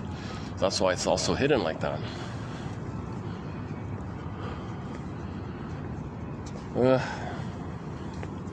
So again, the album of the century, the front cover music photo album of the century. It's got to be that Shakira Volume 2. Forget about the music, forget about that nonsense, I don't care about it. You know, the irony of it all with Shakira is she does the sexual striptease routine on stage and saying, look all you guys, you're gaga goo goo looking at me. You're not going to be, there's no satisfaction. I'm controlling you. I'm controlling you. I'm in self-defense mode. I'm protecting myself from all you guys. Because you're all mother, I'm protecting myself. So I allure you with the memories and the sexual innuendo, and you're drawn to it because you don't feel. You don't have love and sex together. So you transfer repetition compulsion for the failure of love in the sexual area, and that's what's happening. So you all have an oral fixation, staring at my memories, or staring at my legs or whatever. That's your oral fixation. Name of the album, oral fixation. And what causes oral fixation? Weaning trauma. And the mother yanked the nipple away from the poor baby. Poor baby's trying to nurse. Poor baby's trying to suckle, have a proper feeding. Mother said, I don't like this. I'm jealous, I'm envious. Yank it away, hell, yeah. Who are you, baby? I didn't get that. Why should you get it? And so the woman, the mother, is envious, baby. She has hate and envy on the baby. So the baby ends up with the oral fixation, like that, if the mother is taking revenge. And the mother has what's called an anniversary reaction. She's feeling what's coming up in her, where she's reminded of the situation she was in when she was a baby like her baby. And to get away from those feelings, the coping strategy is Faustian deal. Identify with the aggressor and do to your baby what your mother did to you. So you're one with the mother like that. Sad stuff, right? So that's a great album cover. Yeah, it's a great album cover. Forget about the music. Look at the album cover. What causes oral fixation, people? Look at that image. Forget about the nonsense. Okay, so in the interview, she kind of like bridged the idea. Oh, well, maybe Eve took the apple because she was greedy. She wanted more. So she kind of bridged it a bit. Like she gave you a little nudge in that area. But look at the album picture, Baby to the Tree. Now that's clear enough, right? For more on the Baby to the Tree image, go to Lowen's book, 1958 book called Language of the Body. For more about that one, or our collection here, just type in Lowen and read his quotes.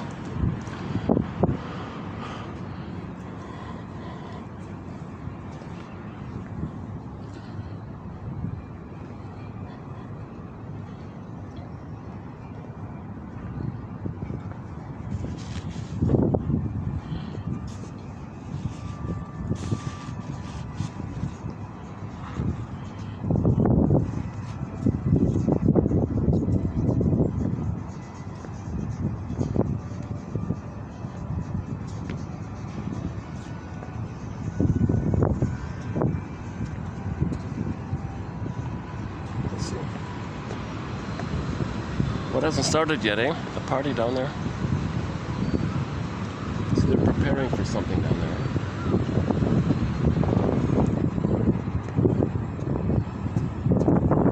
Oh man, wow. This is the quietest it's been in almost a year. These holidays, man, oh man, it's a needed relief, eh?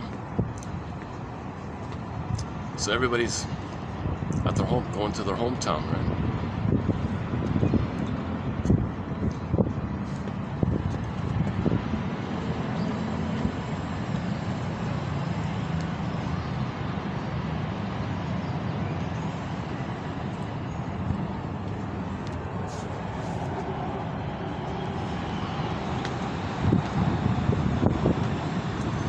You see that crane there, the center of the screen, the crane? They're building the building. We need to build our analytic perspective, our analytic mind, our adult mind, our reasoning mind. We got to build the ego, they say. Now, when shrinks use the word ego, it's a healthy thing. It's your adult mind, your reason, it's your ability to see reality, like the presence, the present. It gives you a sense of time. It's what helps you to integrate your story of the past. You need an ego for that. So just as when that building's going to be complete, it'll house people. Our ego will, in our mind, it'll allow us to house our feelings in the body. Because we got to build the ego like that. Go to the front cover of Mr. Fred Boucher's book called "Building the Psychoanalytic Mind." It's got a picture of workers building a brain with the construction workers building a brain. Kind of like giving a scarecrow a brain, similar idea.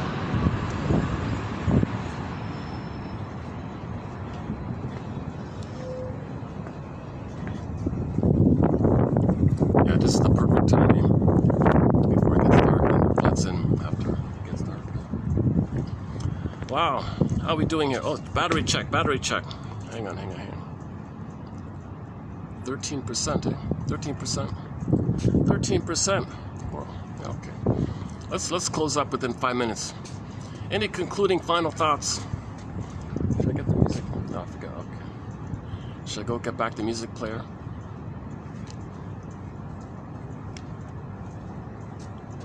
We could play patio lanterns, or his other song called "Easy to Tame." Or we opened at the beginning of this video. The music was from Tracy Bone, an Ojibwe singer from the Ojibwe Nation, somewhere in north of the Winnipeg area, Manitoba kind of area. So we have 2 songs by Tracy Bone on our soundtrack here. Your Own, the softer one, and the one we opened up with called Sweetest Surrender. Sweet Surprise. Sweetest Surprise. Sweetest Surprise.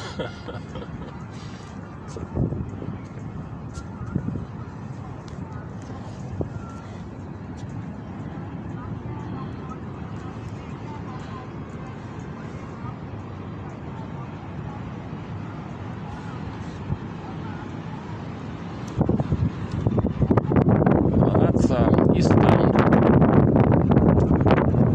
I think the airport's in that direction.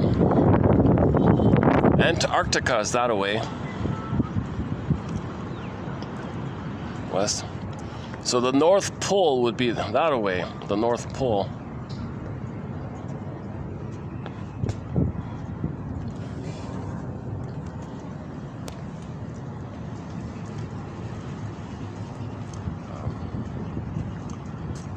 Okay, I guess I don't have any jokes for the conclusion. Do we have any jokes for the conclusion? Let's see here. The pigeon joke? No. Still pretty hot out here.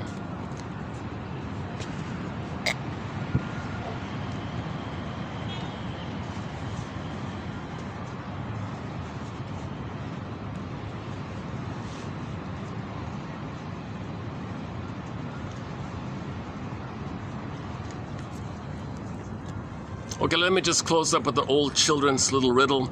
What's 5Q plus 5Q? You're welcome.